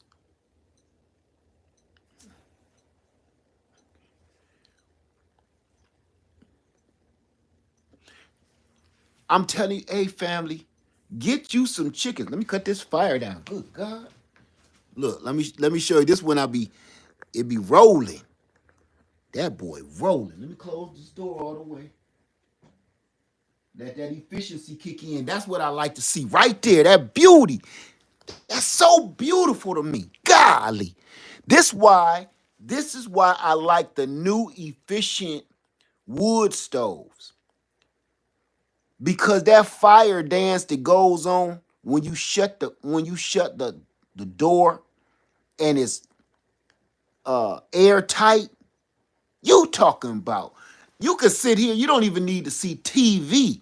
You sit here and just watch the wood stove. I literally sit and watch this for hours, and I don't get nothing done. And sometime when you see the fire dance, I'm gonna put up a video of the fire in there dancing around. It looked like people in there dancing. Let me do this. Let me do this. That's what there it is. When it slow down, it look like people in there dancing. It don't, the fire ain't coming off the log. It's just literally just going in all directions, swirling around each other. Man, it's like it's in outer space or something. You talk about beautiful. That's beautiful to me. You're beautiful is true. You're beautiful. You're beautiful. You're beautiful is true. Let me see. But yes, family, oh my goodness. That this is beautiful. You know something? Back in the day, I'm gonna say back in the 50s, they started this campaign on trying to tell us, the consumers, that they wanted to make our lives easier, right? That's all the commercials was about. That's all they tried to sell us. In the 50s, all they tried to do is sell us things to make our lives easier. Led, how's the freeze dryer going? It ain't going. Uh Status, can you get a dog to watch chickens, a livestock dog? I don't know. You might have to Google that one.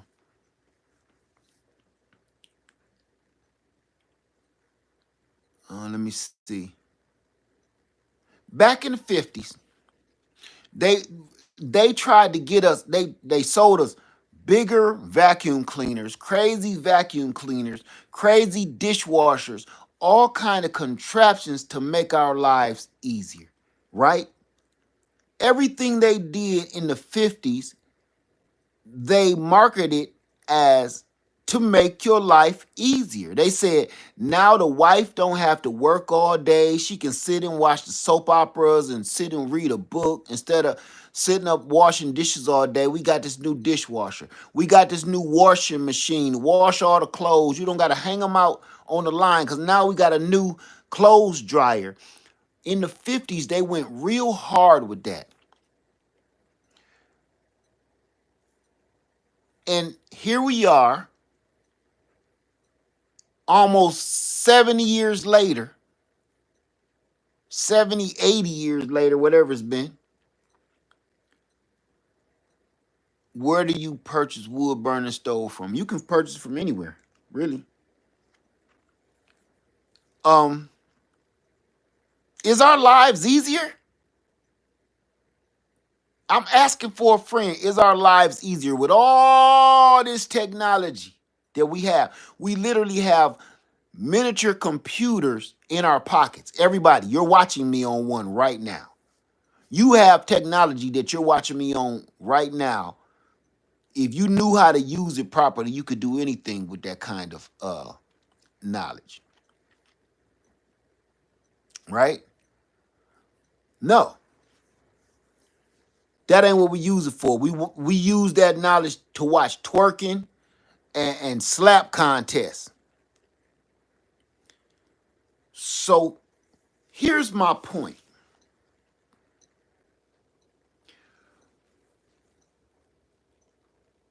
The more now I'm going off my own judgment, my own opinion, okay, my own strategic stats. It looks to me like since 1950, the more technology to come out that they give us, the harder it is for us to make a living. The harder it is for us to make a way. The less money we make some kind of way, the more we work. Back in the day, dad worked. Dad went to work. Mom stayed home, watched, took care of the kids, got them to school and everything. Now, daddy and mama work by the late 70s, early 80s. After that, going into the late 80s, early 90s, daddy worked, mama work a full-time job. The kids better be old enough. They got their work permit from school, so right after school they got to go to work. Everybody in the whole house work. Even the babies at daycare got to work. Even the babies at daycare got to work. They got to earn their keep.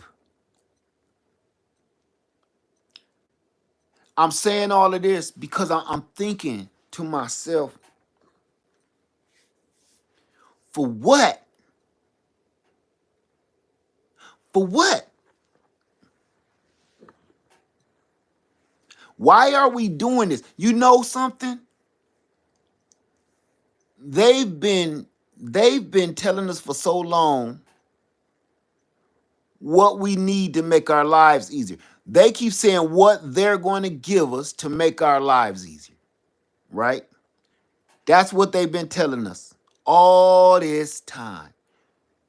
What they are going to give us to make our lives easier.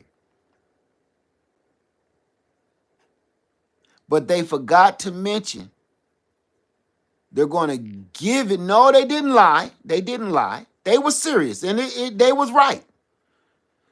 They gave us the technology to make our lives easier.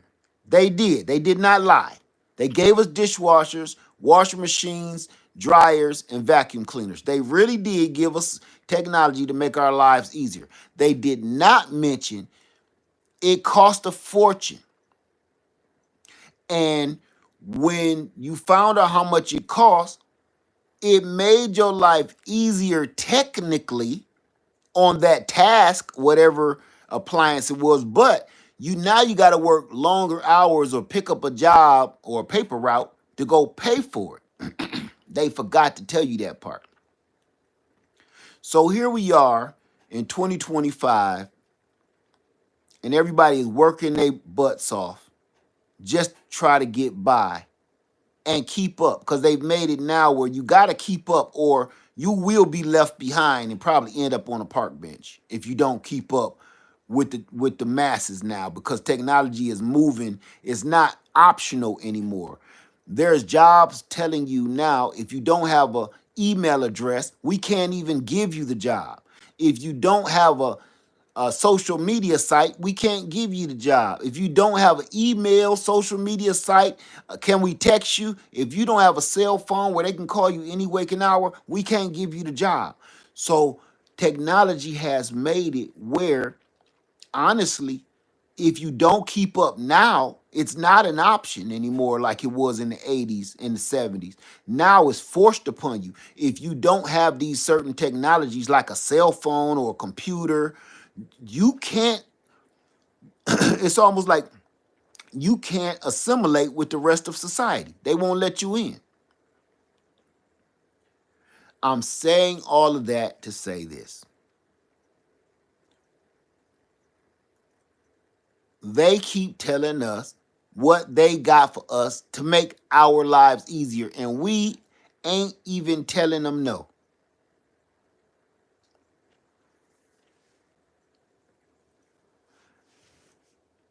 We have let everything go and give power to so many people over us. And I'm sitting here, and the reason why I did this video tonight at all is just so I could sit in here with y'all and show you free lights, free water, free heat, free food, free shelter.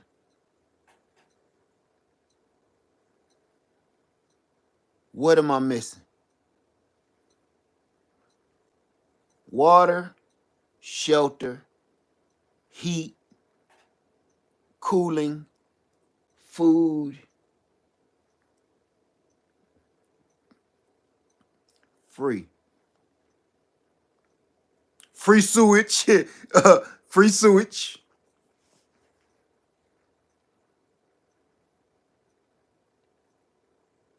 Why won't they let us just do this? Why do they give us such a hard time when we want to do this? Maybe I don't want a 3,000 square foot home, but they force it on you. You know how they force that on you? Us. Has anybody ever been to get a bank loan for a home? Yes, free electric. Thank you. Free electric, free gas. Has anybody ever been to get a bank loan for a home? Anybody? Okay, sweet butterfly, you've been to the bank to get a mortgage, a loan for a home. Okay. Sandra, okay. You have triple threat. Okay, you have Harriet Claire. Okay, you've been to the bank to get a home loan. All right, that's good enough amount of people to understand what I'm about to say. Uh, Ode to Joy. Okay, have you ever experienced this? You go to the bank to get a loan, a home loan. You go to the bank to get a home loan for, just say you want, I don't know, a little mobile home. You want a little, what they call it, trailer home, mobile home. It's on a little piece of land, nice little piece of land, and it's a mobile home. They won't give you that loan. They say no, because our loans, you have to meet these qualifications to get this loan. You have to get this size house. You have to pay, your mortgage got to be over this amount for us to issue you this loan. We ain't going to give you no $10,000 for no mobile home and 2 acres of land. We ain't doing that. That ain't how this works. You like, wait a minute, I thought I'm just trying to apply for a home loan. It's a home. You're a lender. I need a loan. What's the problem? Yeah, no. Right, triple threat. Same thing with vehicles. Same thing. They like, no, it has to be $100,000 and up, or $150,000 and up, or 300. You know what's crazy? They will loan you $500,000. You make a stone throw over minimum wage at your job, but the bank will approve you $500,000 mortgage loan before they will approve you a $20,000 mortgage loan. If y'all done seen this, let me know. Raise your hand. Say something. I don't know how many times I've been to the bank to get a mortgage loan in my days, and they like, yeah, we don't loan down that low. We we don't hand out no 20. Now, if you're looking for a car, we'll give you a $20,000 loan for a vehicle, but we won't give you a $20,000 loan for a house. What? You'll give me $20,000 to get in a tuna can that I can go crash by accident, but you won't give me $20,000 for a home that I can't move nowhere? That's correct. For a home, we'll give you no less than $300,000. We got to see if you qualify for $300,000. And you know what? You'll go and fill out the application like, I'll apply for $300,000, but I'm not going to use $300,000. They'll tell you you were approved for $450,000. As soon as they tell you was approved for $450,000, even though you wanted a $20,000 little mobile home on 2 acres of land, now they got your mouth watering. 450. I only got like a 200 credit score. I don't know, but something worked. What? Okay. I guess I gonna start looking for a freaking mansion. And then you get the 450,000. You done maxed out. $450,000 home, and you got like a $5,000 mortgage payment a month plus taxes, plus insurance, homeowners insurance, all that. You coming out the pocket every month about $6,000-7,000 just to pay for a house that you couldn't afford in the first place. And all you wanted was $20,000 so you can buy this little mobile home that your uncle's selling. Or they'll tell you this. Oh yeah, that house ain't qualified. That house didn't pass inspection. The house that didn't pass inspection for $20,000 is in the same exact condition as the $400,000 house. Same condition. They both fixer uppers, but just because this one is more money, they'll let you do it.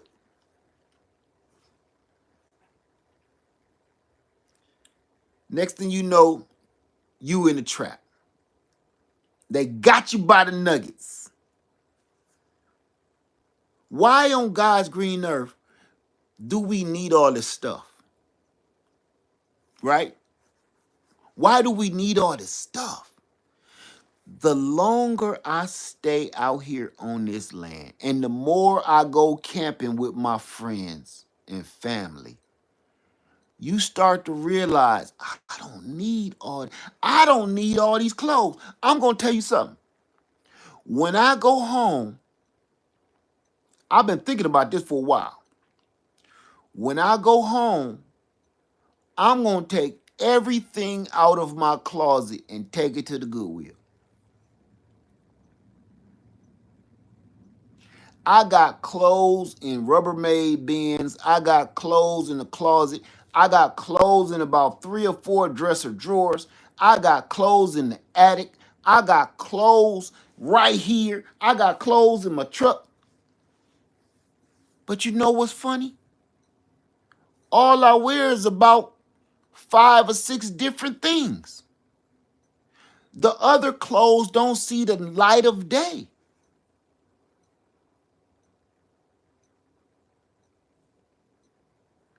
The more I stay out here, the more I just reflect on, we don't need all this doggone stuff.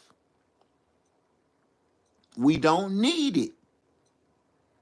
You know what's dope? Let me show you something. Y'all want to go back to the kitchen? Fix your sandwich? Anybody want to go back to the kitchen, fix you something to eat real quick? Get a sandwich for you, something? Anybody? No, yeah, no, yeah, me. Want to go back? Let's go back to the kitchen. Make you a sandwich. I'll make you something, make you a stiff drink. Want a drink? Come on. Let's go back to the baby kitchen.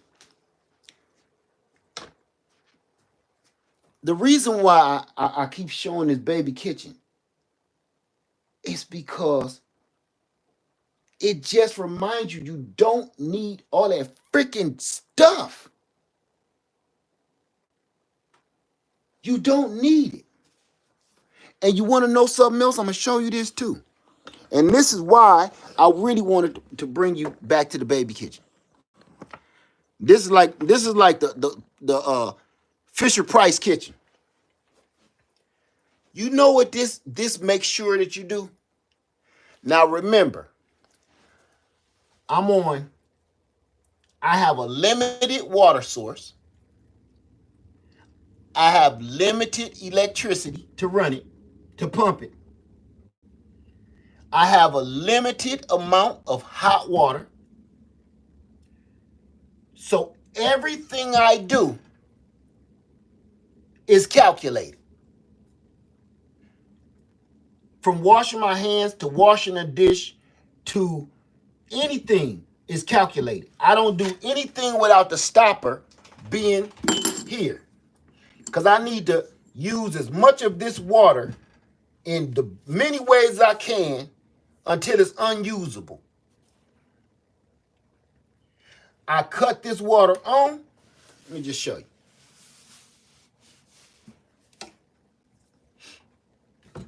I'm going to use this for, here we go.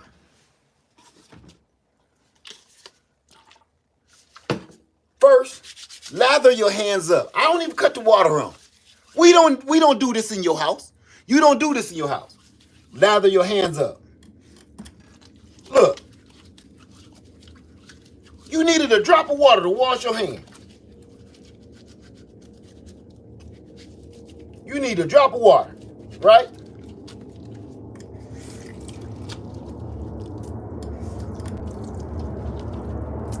Look. You needed a drop of water to wash your hands. You know good and well, in your house, right now, while you watching me, your water probably running. While you watching me. You over there cooking or washing something, and you let the water run. Just like that. That's how much water I just wasted. About an ounce. About an ounce of water. My hands is clean. Let me see. Got to make sure. My hands is clean.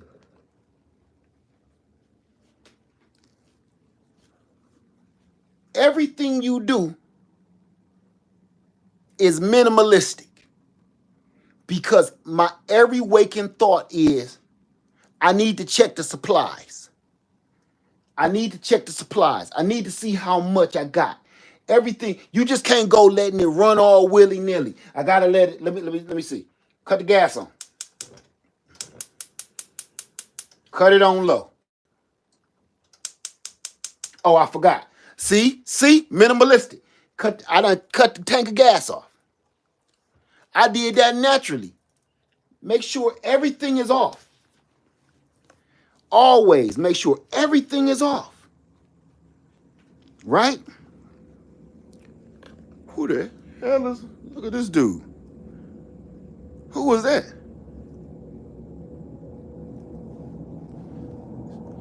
Dude stealing my content. All right, so everything you do, triple threat, everything you do is calculated. You know how you cut the water on? Say, somebody at the door. Bing bong. You run to the door. The water is running. Come on now. How many times have you cut the water on because you about to do dishes? And you filled up damn 20 gallons of water in both basins. One is the rinsing basin, one is the washing basin. You filling them both up and they overrunning into each other. And you out talking to your friend in the street. I'm about to do these dishes real quick. Oh, I forgot. I left my water on. Water all over the floor. Water all coming into the living room. That's because everything you do, if you ask for it, they're going to give it to you. Right? Look, with these lights,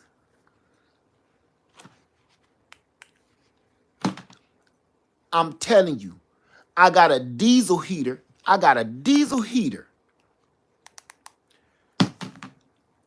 I use it, well, I don't use my diesel heater sparingly. I use my propane heater sparingly. I use propane sparingly. Diesel, that's kind of like a throwaway. But everything is calculated. When I wake up every day, I check everything. I check all my supplies. I see how much solar power I got left. Is the sun up yet? How much longer will it take to charge this solar power before I cut on lights? I will cut off everything. You want to know something else I do? I can't make this up. I will cut this refrigerator because when the lights go out, the refrigerator go out. I will cut this refrigerator off. Not turn it down. I will cut it off. The plug that is plugged up to my refrigerator and that hot water tank, the plugs that's running them, I will cut them off. I don't need hot water if I'm hurting for energy. I don't need, this refrigerator will keep things cold for 3 days with no power. I done already tested it. Well, I ain't tested it. It was an accident, but it worked. The power was off because I had a faulty wire out here. That power was off on this refrigerator for 3 days while I was gone. For 3 days. When I got back and realized the power had been off, when I looked at the app, power been off for 3 days. When I opened that up, all my meat was still frozen in the freezer and all my cheese and stuff in there was still cool because everything in the freezer was so cold, it was keeping everything in the refrigerator cool and it's efficient and ain't no air leaks. So all that stayed cooled on a warm, it was warm outside, cool. So now that taught me I don't have to run this refrigerator every single day. If I'm hurting for power and the sun ain't out, cut it off. Cut that off. You don't need it. Ain't nothing gonna go bad. Everything gonna stay cold and frozen. Cut that refrigerator off. Cut these lights off. You don't need no hot water. You'll be all right. You ain't have it a week ago. Cut that off. I be penny pinching all my resources. Penny pinching this wood. I be penny pinching the wood. I even cut it stingy. Let me show you a stingy ass piece of wood. Let me show you this. Let me show you. Oh, stingy ass piece of wood. Look at this. This is a stingy ass piece of wood right here. See that? That's a stingy ass. Look how big that is. See how I did that on purpose. See how I cut it? I cut that little rascal on purpose. That's my stingy pieces. That's when I'm being frugal. See, this is when Big Papa come home. This is when I done got paid. You know, I'm burning wood. I done chopped down a whole nother tree. I'm feeling good about myself, you know. I done seen one of them commercials made me feel good about myself or whatever. I cut my wood stingy because I want to be able to gauge the wood. I don't need a big hunking slab of wood every time I put a piece of wood in the fireplace, right? You don't need to do that. Sometimes you want to feed that doggone wood stove like you feed goldfish.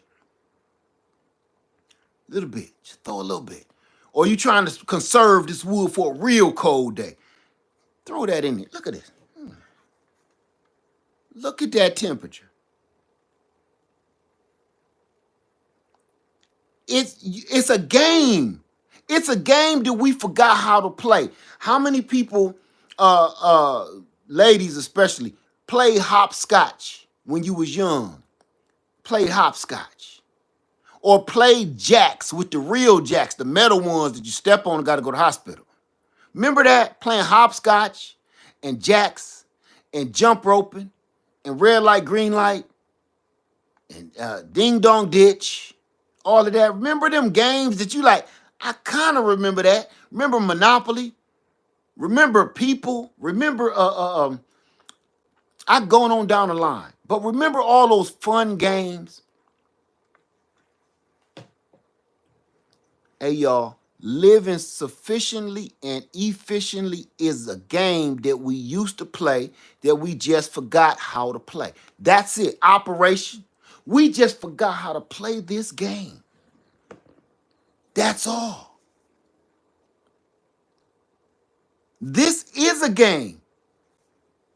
And it's fun. I can't make that up. This is a game that I play and it's actually fun, even when it's critical.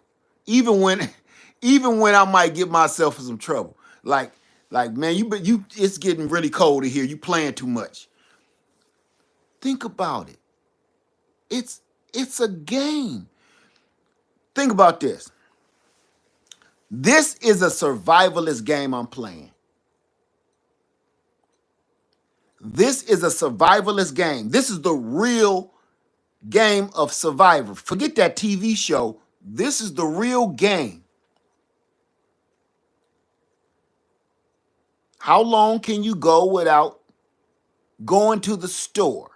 How long can you go and eat only the things you have in your house? How long can you keep yourself warm without using electricity or gas or any kinds of gas? Um,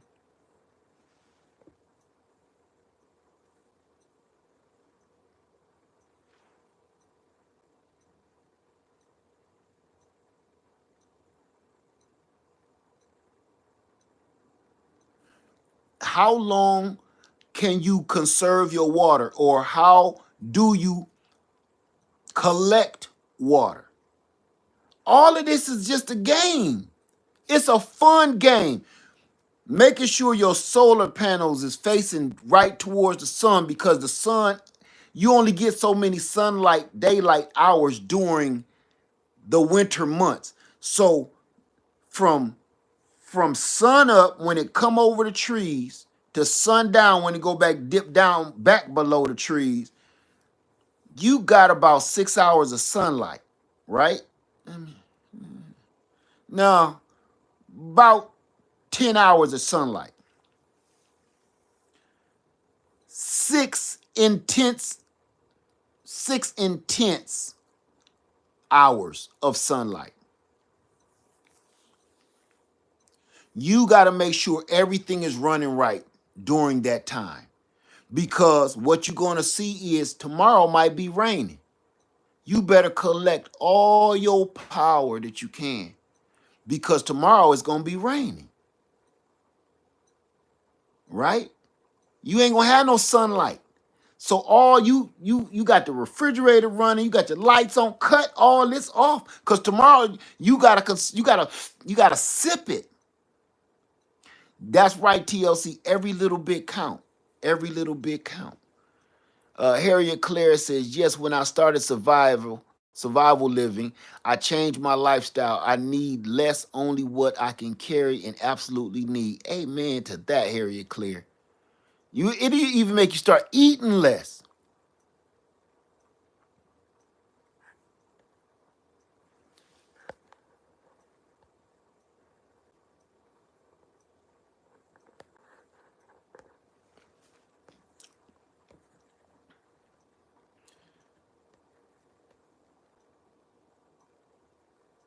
Right. Harriet Clare said, you gotta learn how to learn to be comfortable being uncomfortable. That's right. That's right. That's right.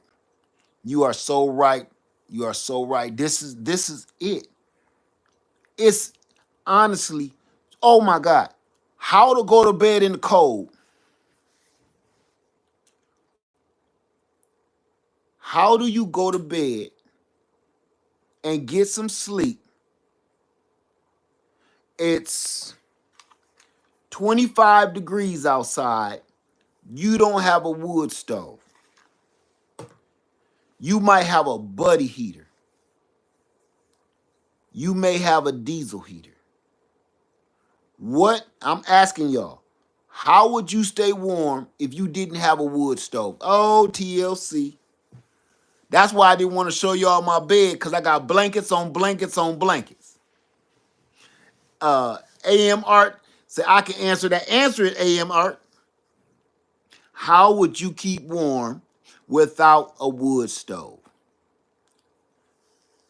Harriet Claire said blankets, lots of blankets. AM Art, how would you? I think. Oh, AM Art. All right, you talking about blankets or friction heat? I don't know. I'm just because everybody else said the answer. You be like, I know how I'm gonna stay warm without no wood stove. Body heat. I knew it. I knew it. I knew it. Who just said that? Will Burnett said body heat under blankets does it. AM said I didn't have a heater at all and the house was cold. I had a hat, any extra fabric. Okay, any extra fabric that I could find. Okay, okay. AMR. I thought you was talking about friction fire. Harriet Claire said I wear socks and thermal garments. Baby boy said wave two. Nah, wave two ain't gonna cut this. I love my wave two. Wave two is not going to heat this. Oh, EcoFlow Wave 2 is not going to heat up a 336 square foot area. It's not going to happen. I love EcoFlow, but I'm not going to lie for nobody. Ain't no way in Pipe and High Hill that it will work. Not at all. It works for small areas wonderfully. Not 336 square feet. You wouldn't feel a breeze off of that.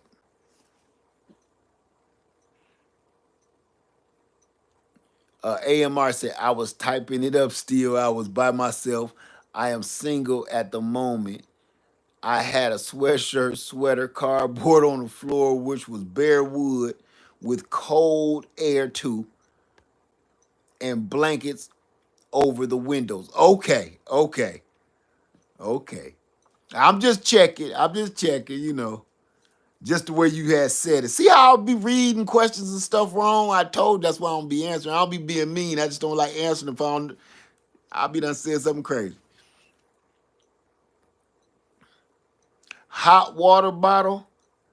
Hey, you know what? Have everybody heard about heating up a rock?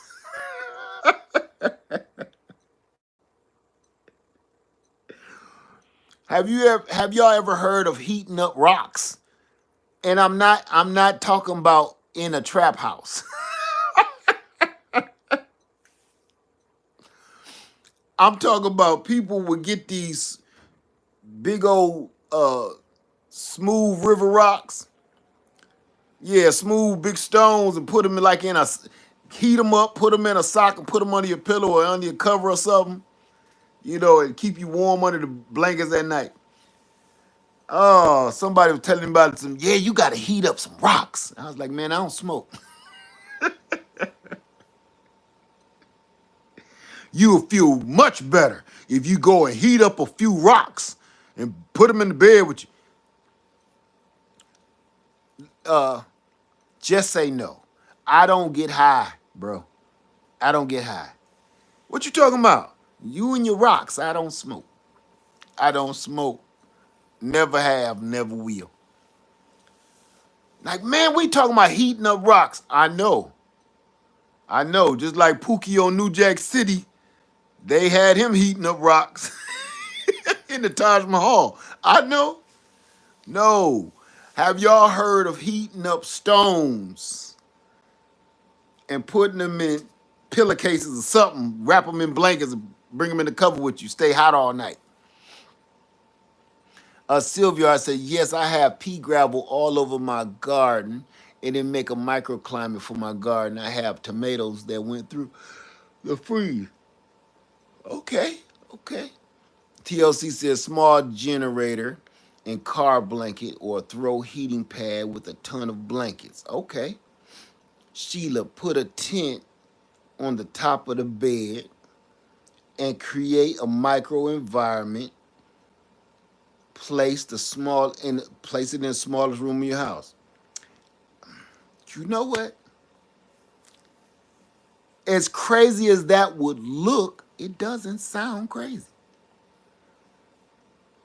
That's actually I like the sound of that. Put a tent on the bed. I mean, cause I'm gonna tell you, the worst place you could have a tent is on the ground. That ground is so ice cold. Harriet Claire, electricity is supposed to be too high to afford in California last year. It was. Ooh, y'all, this is gonna be about the only way we gonna make it. TLC, you know it gets cold here in Cleveland in December, and we went a week without the furnace. I don't know how you did it.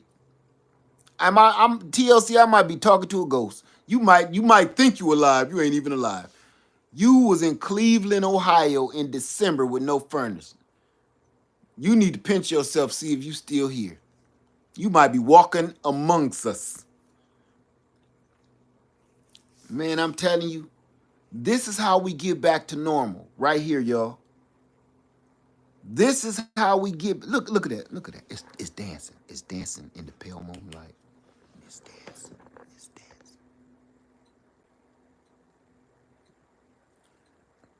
It's starting to do the dance. It was just dancing. You see the dancing going on? It's like the blue flame is coming from out of nowhere. It ain't attached to anything. You see that? I love to see that.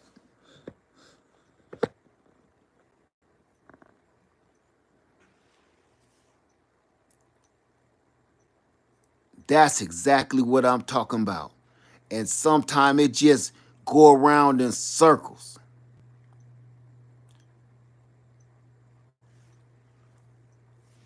It is now 74 degrees and it's 25 degrees outside. It's 25 degrees outside. It's 74 degrees in here. It is 50 degrees hotter inside than it is outside. And I don't even have a roof. I don't have a ceiling. All my heat is going out the roof. Imagine if I had an insulated roof. That is beautiful. We have lost our way.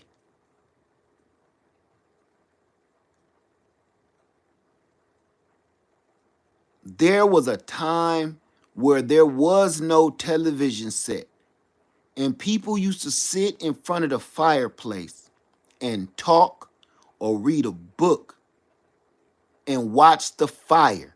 And the warmth that we feeling, I'm telling you, I'm gonna tell you who can vouch for it right now. I'm gonna tell you who can vouch for it. Her. She's finished. She every morning,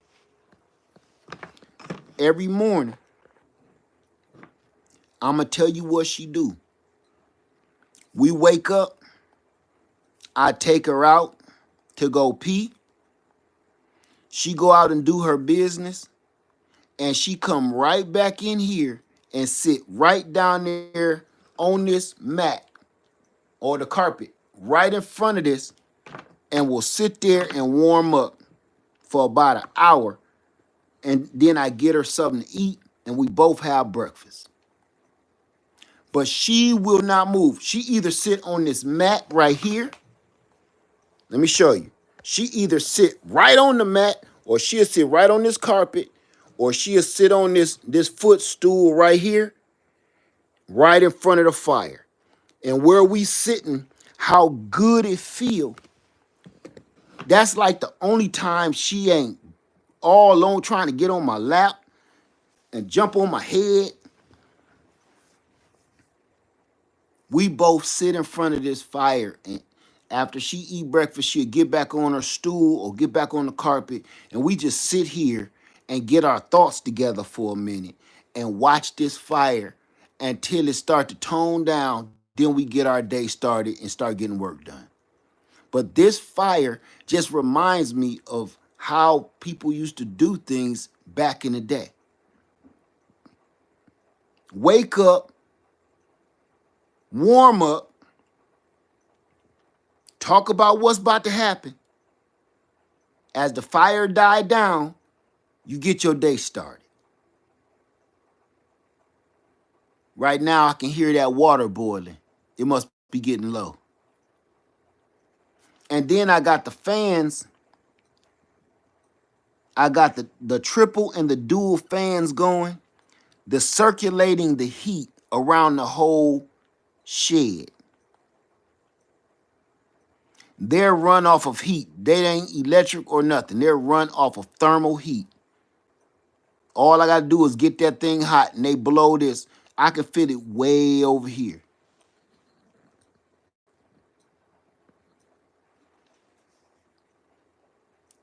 This is how stuff's supposed to be. We should not be breaking our back going to work every day to come home and get. Can I tell y'all a scenario?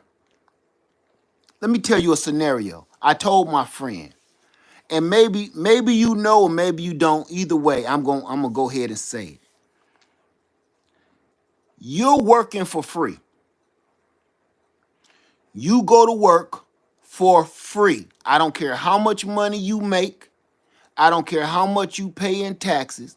You go to work for free. I'm not going to say the S word, but you're working for somebody for nothing. And I can prove it to you. I can prove it that that type of bondage is not over. And it never has been. I'm going to tell you how. You go to work at this job. Let's say you work at Winky Dinky Dogs. You work at Winky Dinky Dogs, and Winky Dinky Dog pay you $20 an hour.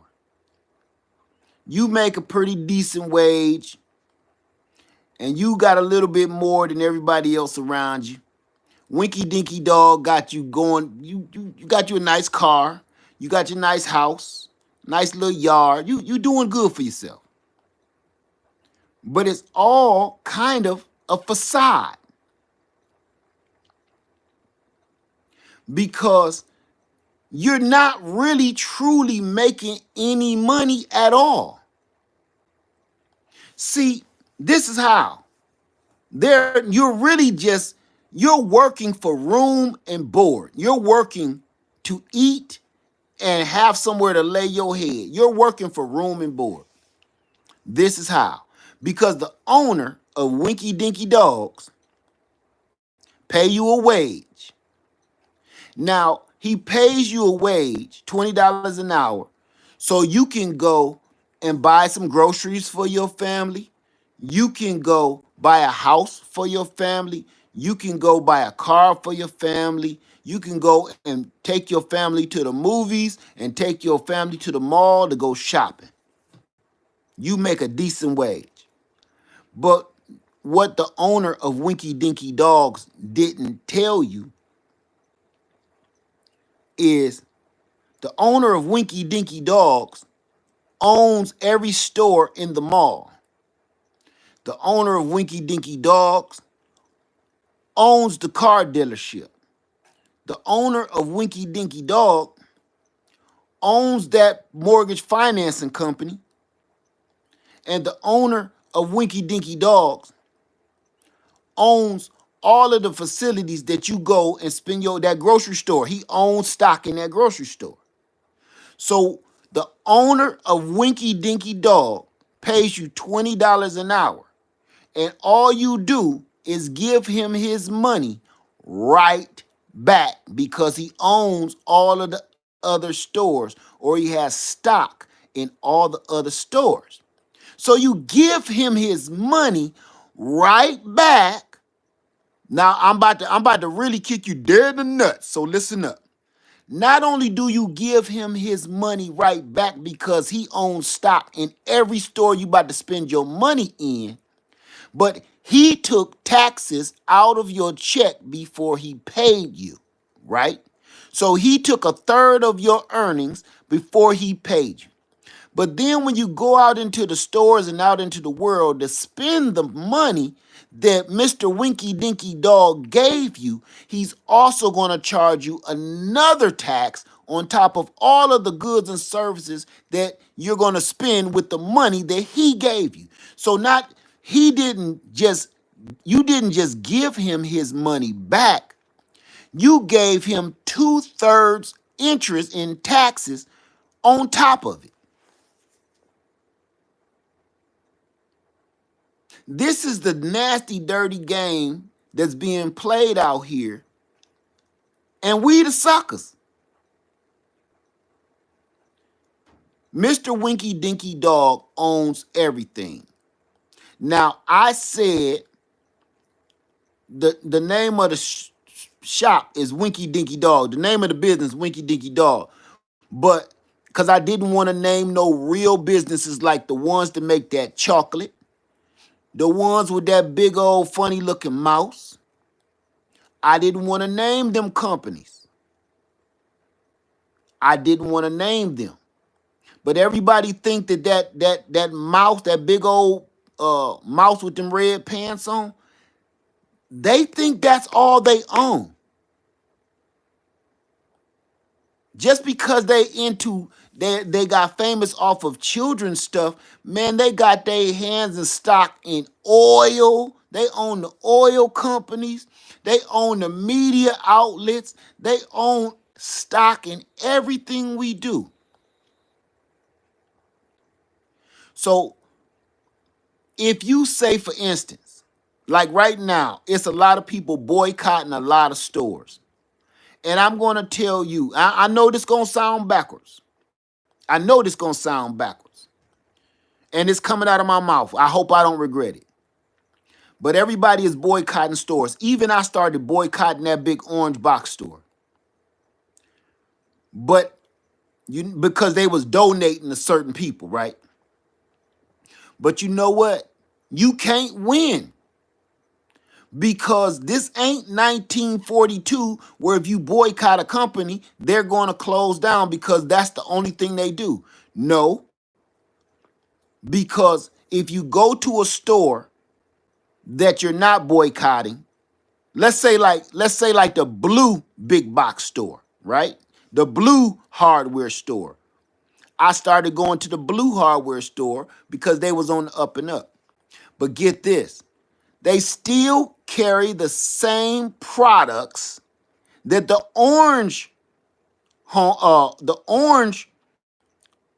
supplier carries. So you're still supporting those same horrible companies because they got their hands in everything. They just don't make damn chocolate. They make gasoline. So if you're going to boycott the orange store, you also got to boycott this gas station. Now you got to stop. You got to boycott this car maker because they make all the cars. They got us by the grapes and they squeezing them into juice.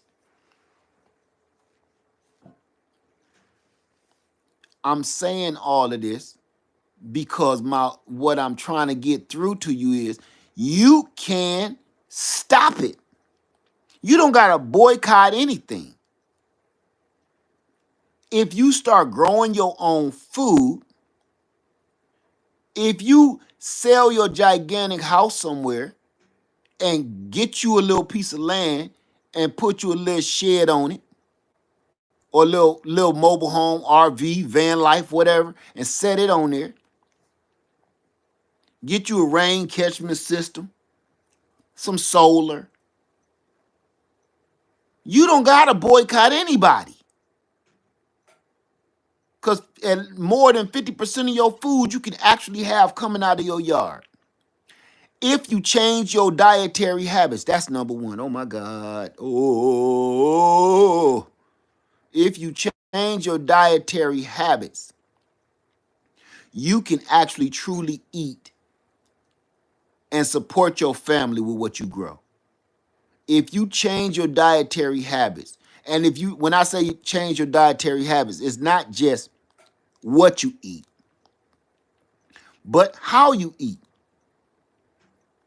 Between fasting and you don't need to eat right now.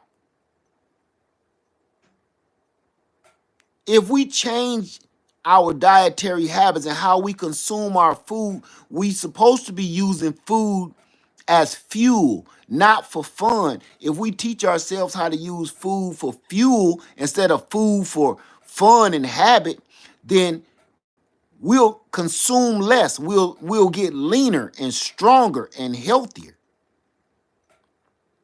Meaning you don't got to rely on the doctors and the nurses and the hospitals anymore. You are making your own doggone um, micro environment, really. You got you a little piece of land. You healthier, so you ain't got to be going to the doctor back and forth. You eating better. You growing your own food. You harvesting your own energy. You collecting your own water. You're you're harvesting your own food from your livestock and from your garden. You got your own shelter. Your land is paid off. You heating your own home. You cooling your own home. What's missing here?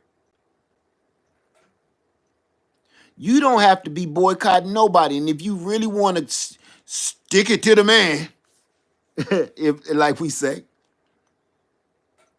this is how you do it. You don't stop going to one store and then start shopping at the other store, because they all are part of the same monster. If you go buy this dish soap and you say, I want to buy this special dish soap. I'm not shopping at the big orange box store no more. I'm gonna go shop at the big blue box store. I'm gonna go buy my special dish soap over there. But what you didn't pay attention to is that dish soap, they're doing the dirty deed too. They're all owned by the same people. So all we doing is making our own lives more difficult. And we think by us boycotting some of these places, we think that we're making these millionaires, billionaires, and demons sad by not shopping and supporting them. Can somebody please tell me because I really want to know this, which boycott have we done that really truly made one of these millionaires or billionaires change their mind and change their evil ways? Which boycott? And I want to join it. If somebody can tell me one of these boycotts that made one of these millionaires or billionaires say, oh my God, I found Jesus. Jesus, please, yeah, babe. Thank you. Thank you, Father. I see the light. Please, somebody tell me, when we boycott one of these stores, millionaires, billionaires, which one of them was on the news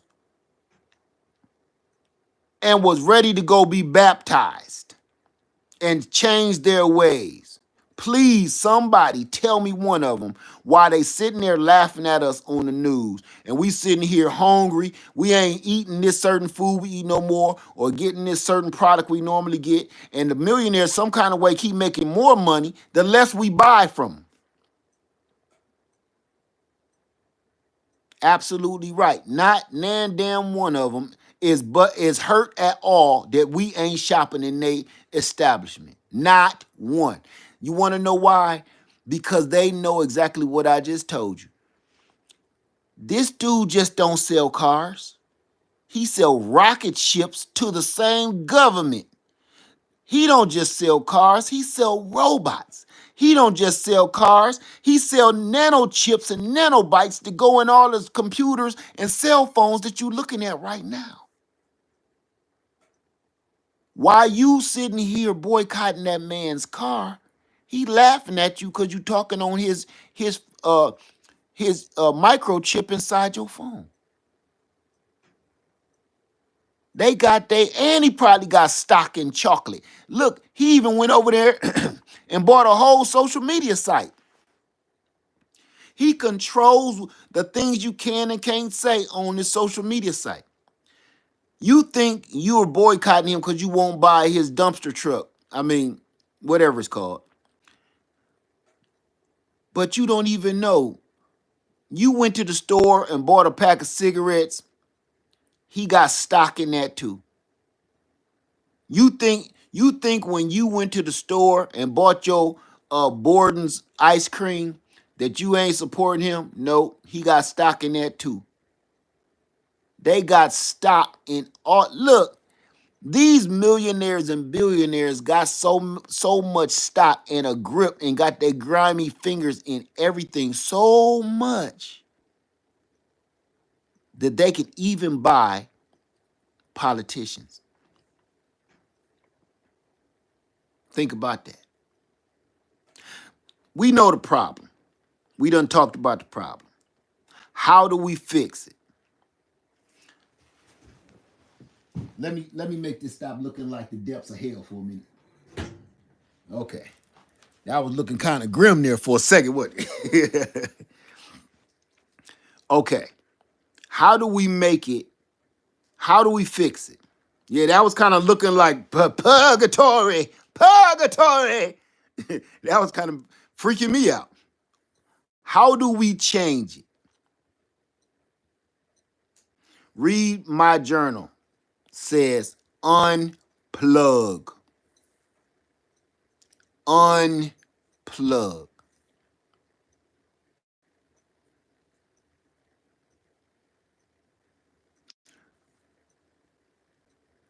Purchasing land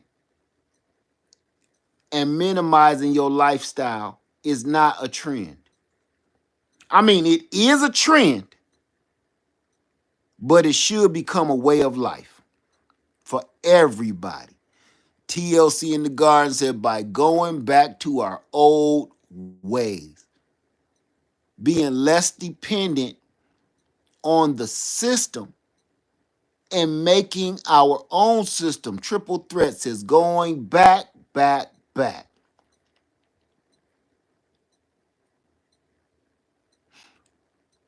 AMR says, do our own thing and keep quiet about it instead of broadcasting like our people did before. They got wise and need.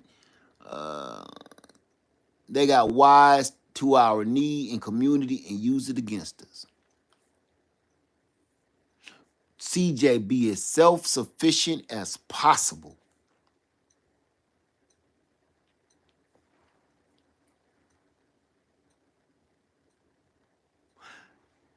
Show my ugly mug one more time before I go.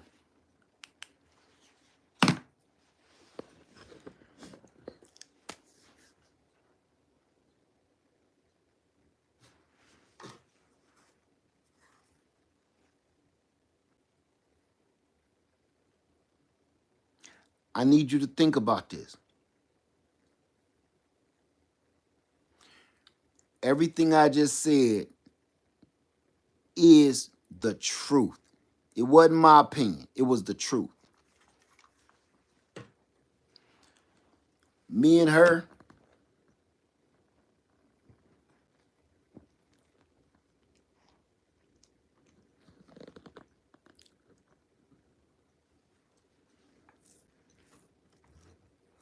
me and her,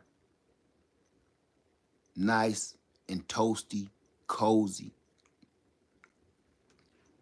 No traffic, no cars, no booming system, no loud noise, no nothing. I'm in the middle of nowhere, chilling.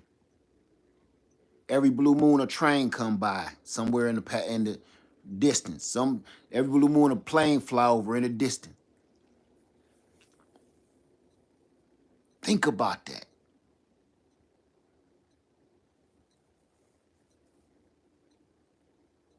We've gotten so far away from doing this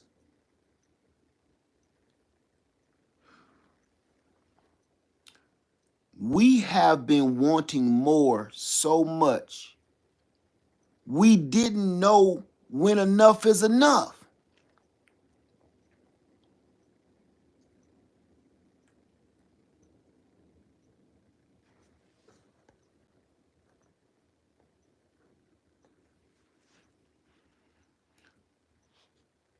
We always want more. More of everything. More clothes, more money, more cars, more women, more everybody want more. But nobody ever asks when is it going to ever be enough? Hey, Unbiased LLC, how you doing, sister?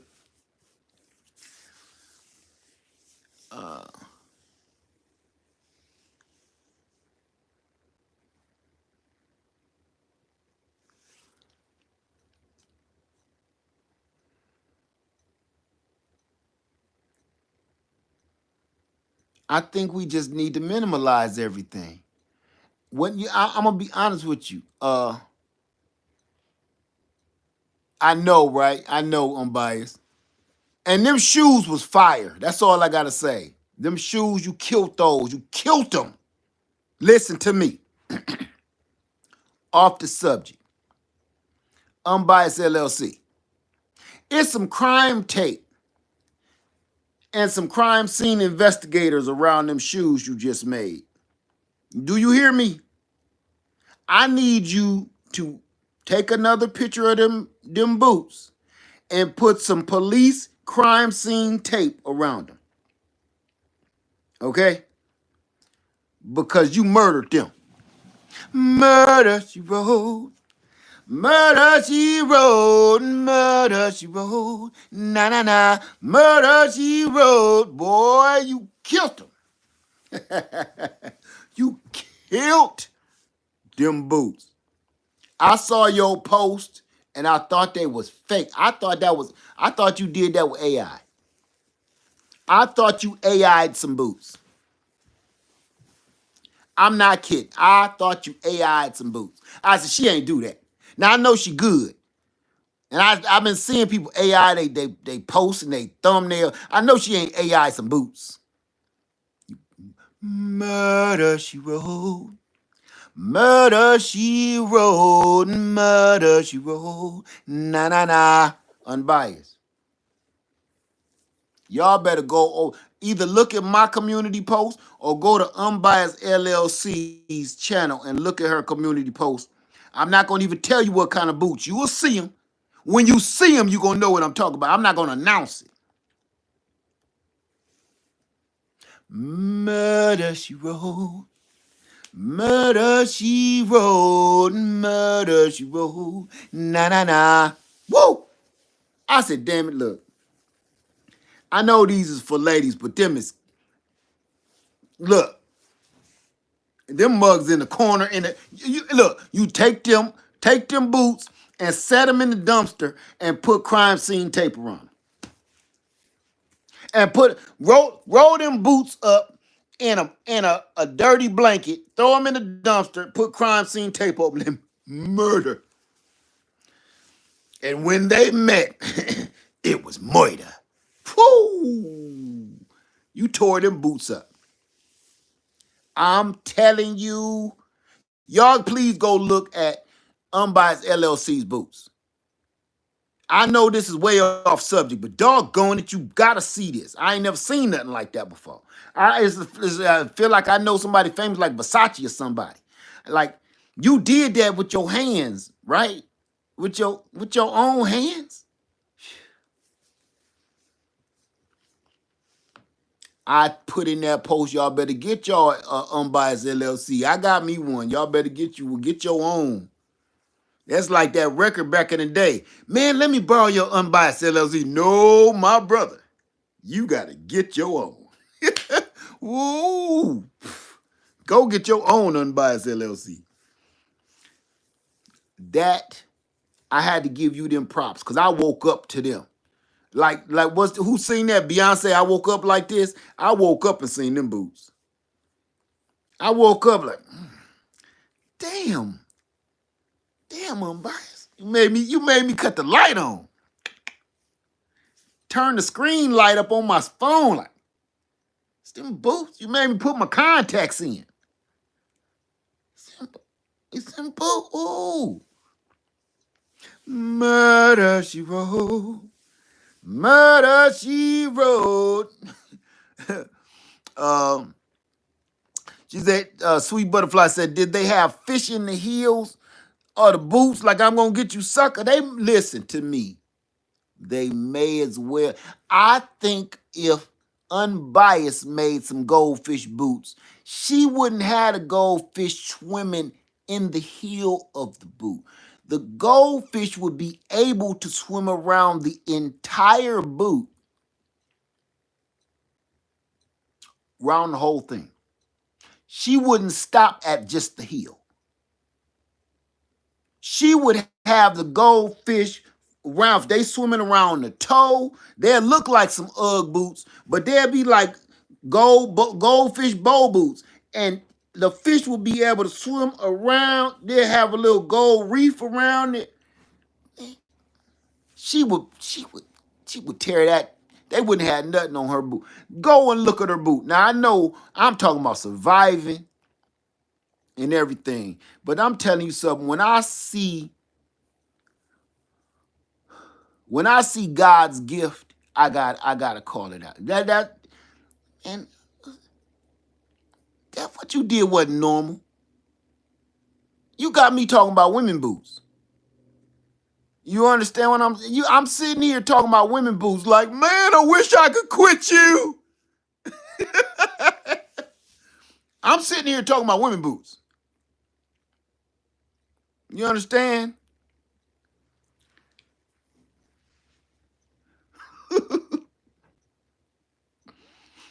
Cause I ain't never seen nothing like that. Vaughn says, wow, just seen them. They are dope. Oh my God. I ain't never seen nothing like that. Okay? I was even like, I wonder if she could do them with some Timberlands. I'm gonna send her some Tims. And I got all the bags you need.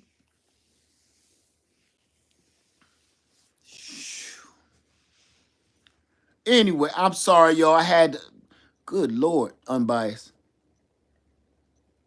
Please, everybody, please go look at Unbiased LLC Boots. Go over to her channel and look at her boots. Like Sir Mix-a-Lot.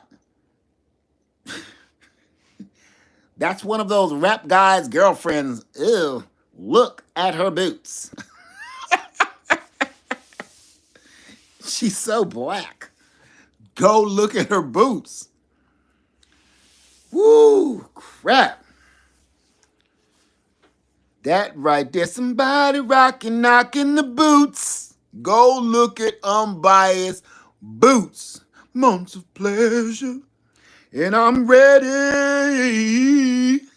I'm so ready. Woo. Go look at them boots. Oh my goodness. I'm sorry, I know people leaving like, what is he? He was talking about surviving and live in sheds and land, and now he talking about some boots. You just pulled me out of the alley. I'm sorry, everybody. I know y'all tripping like, damn, we was all talking about surviving and we was deep in it and we was amening and stuff, and then boots. Boots.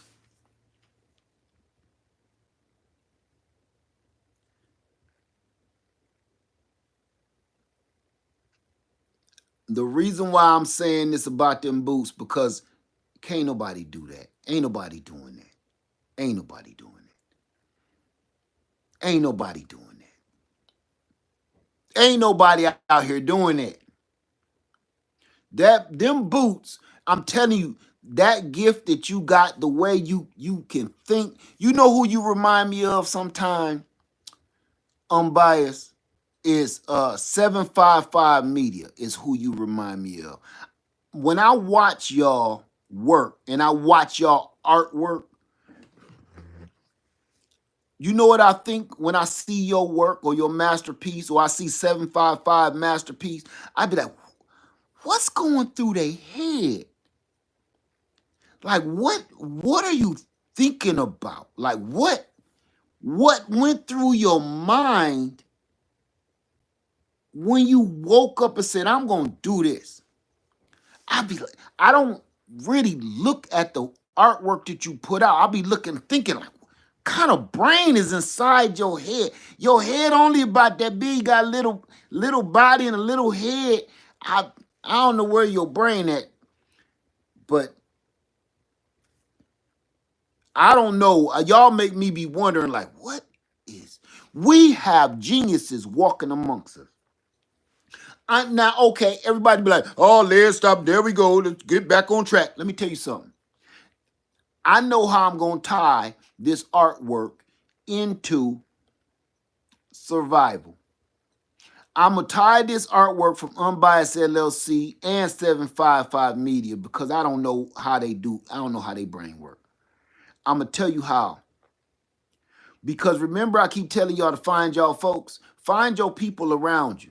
Find your people. Now, some people will be like, I don't need no artist. I don't need a seamstress. I don't need a crafter in my group, in my survival group. And I'm gonna tell you why you do. If you made a survival community, if you had a community, if all hell broke loose and you had a community, and people knock on the door, what's your skill? What do you do? I'm a hot dog eating champion. No, thank you. What's your skill? What do you do? Um, well, I make these dope boots. Let me see them.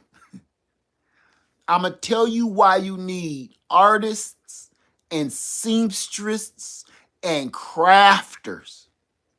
You don't think that would have nothing to do with survival. I'm gonna tell you why. Why you're wrong.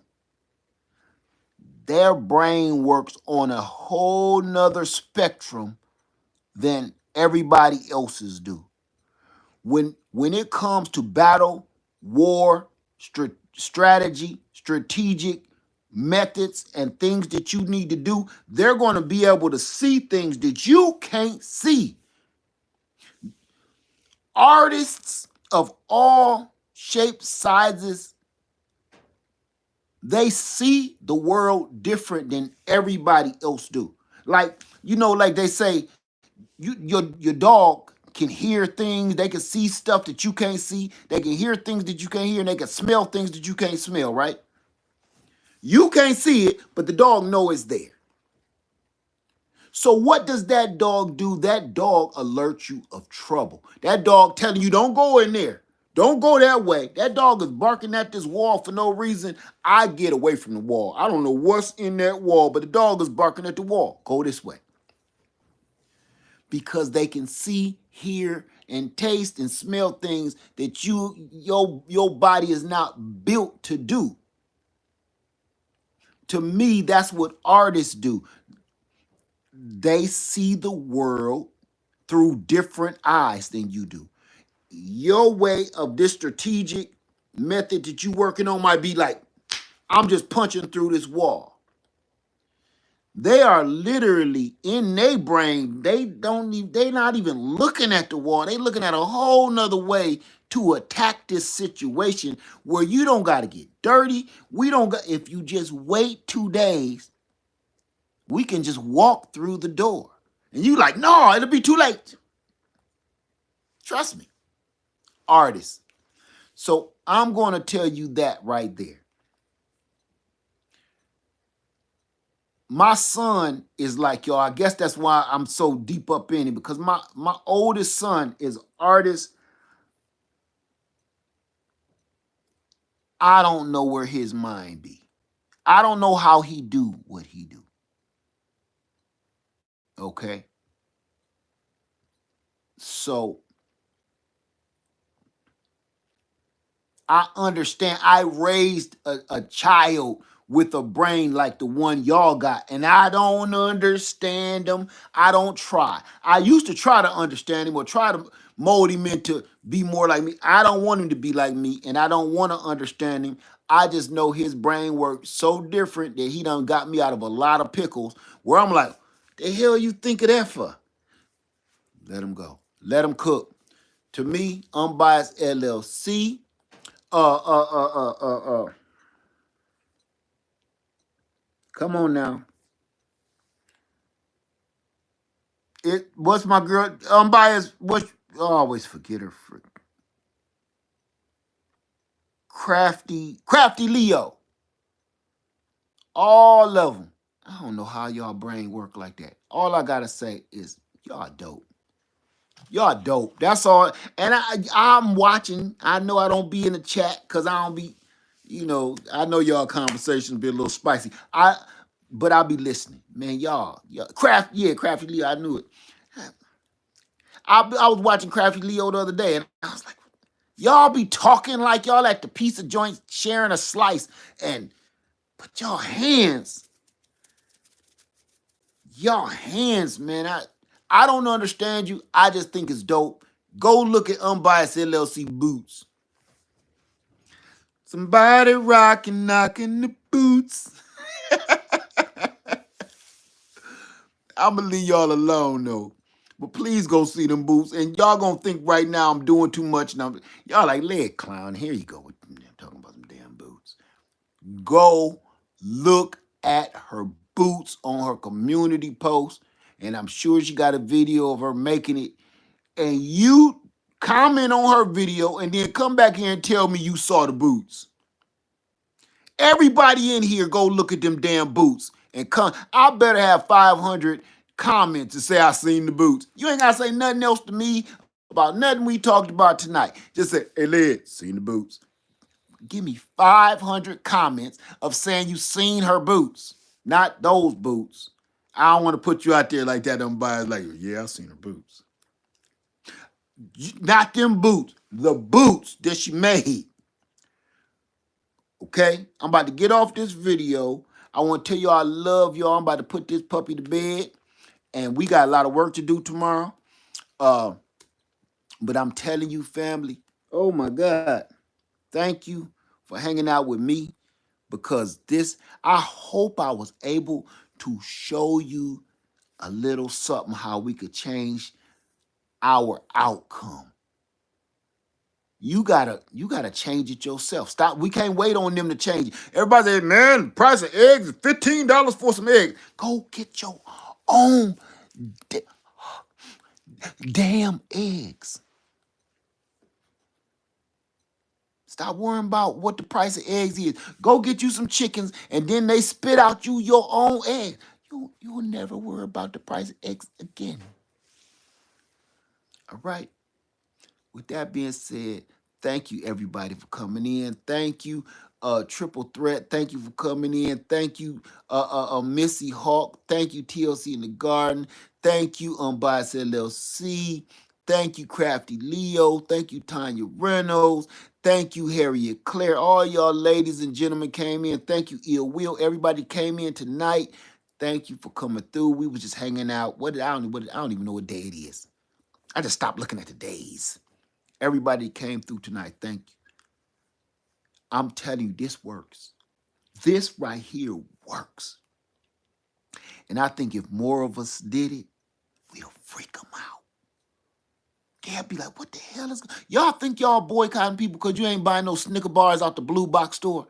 No. Just stop eating them mugs altogether. That's how you make them shake. You don't say, well, I'm not buying no more Snicker bars from the blue store. I'm going to start buying the Snicker bars from the red store. Just stop buying Snicker bars. That's the only way to cut it off. Thanks for watching, y'all.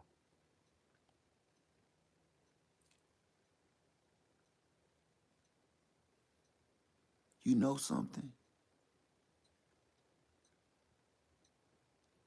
The longer I stay here, the harder it is for me to go home. When I go home to my house in Columbia, I just be looking around.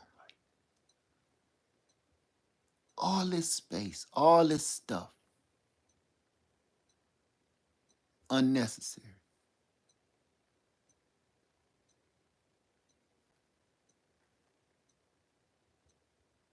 Anyway, thank you, everybody. Have a wonderful night. Unbiased LLC. Unbiased LLC. Take them boots, throw them in the dumpster, put a dirty sheet over top of them, bedspread over top of them, put some police do not cross crime scene investigator tape around them. Because you murdered them boots. Murder, she wrote. Murder, she wrote. Murder, she wrote. Na, na, na. Murdered them boots. Had to put that out there. Thank you, Unbiased LLC. Thank you, everybody, for coming through. And after this video go off, I bet you I better see at least 500 lead. I seen the boots. Go over to Unbiased LLC channel. She right here in the chat. Go to Unbiased LLC channel and tell her you seen the boots and tell me I seen the boots. That's all you got to say. You ain't got to say nothing else about this video tonight. All right? Live Farm Service 3. I love y'all. Have a wonderful night. I guess I catch y'all tomorrow so I can show y'all what I wanted to show you. I'm out. Peace.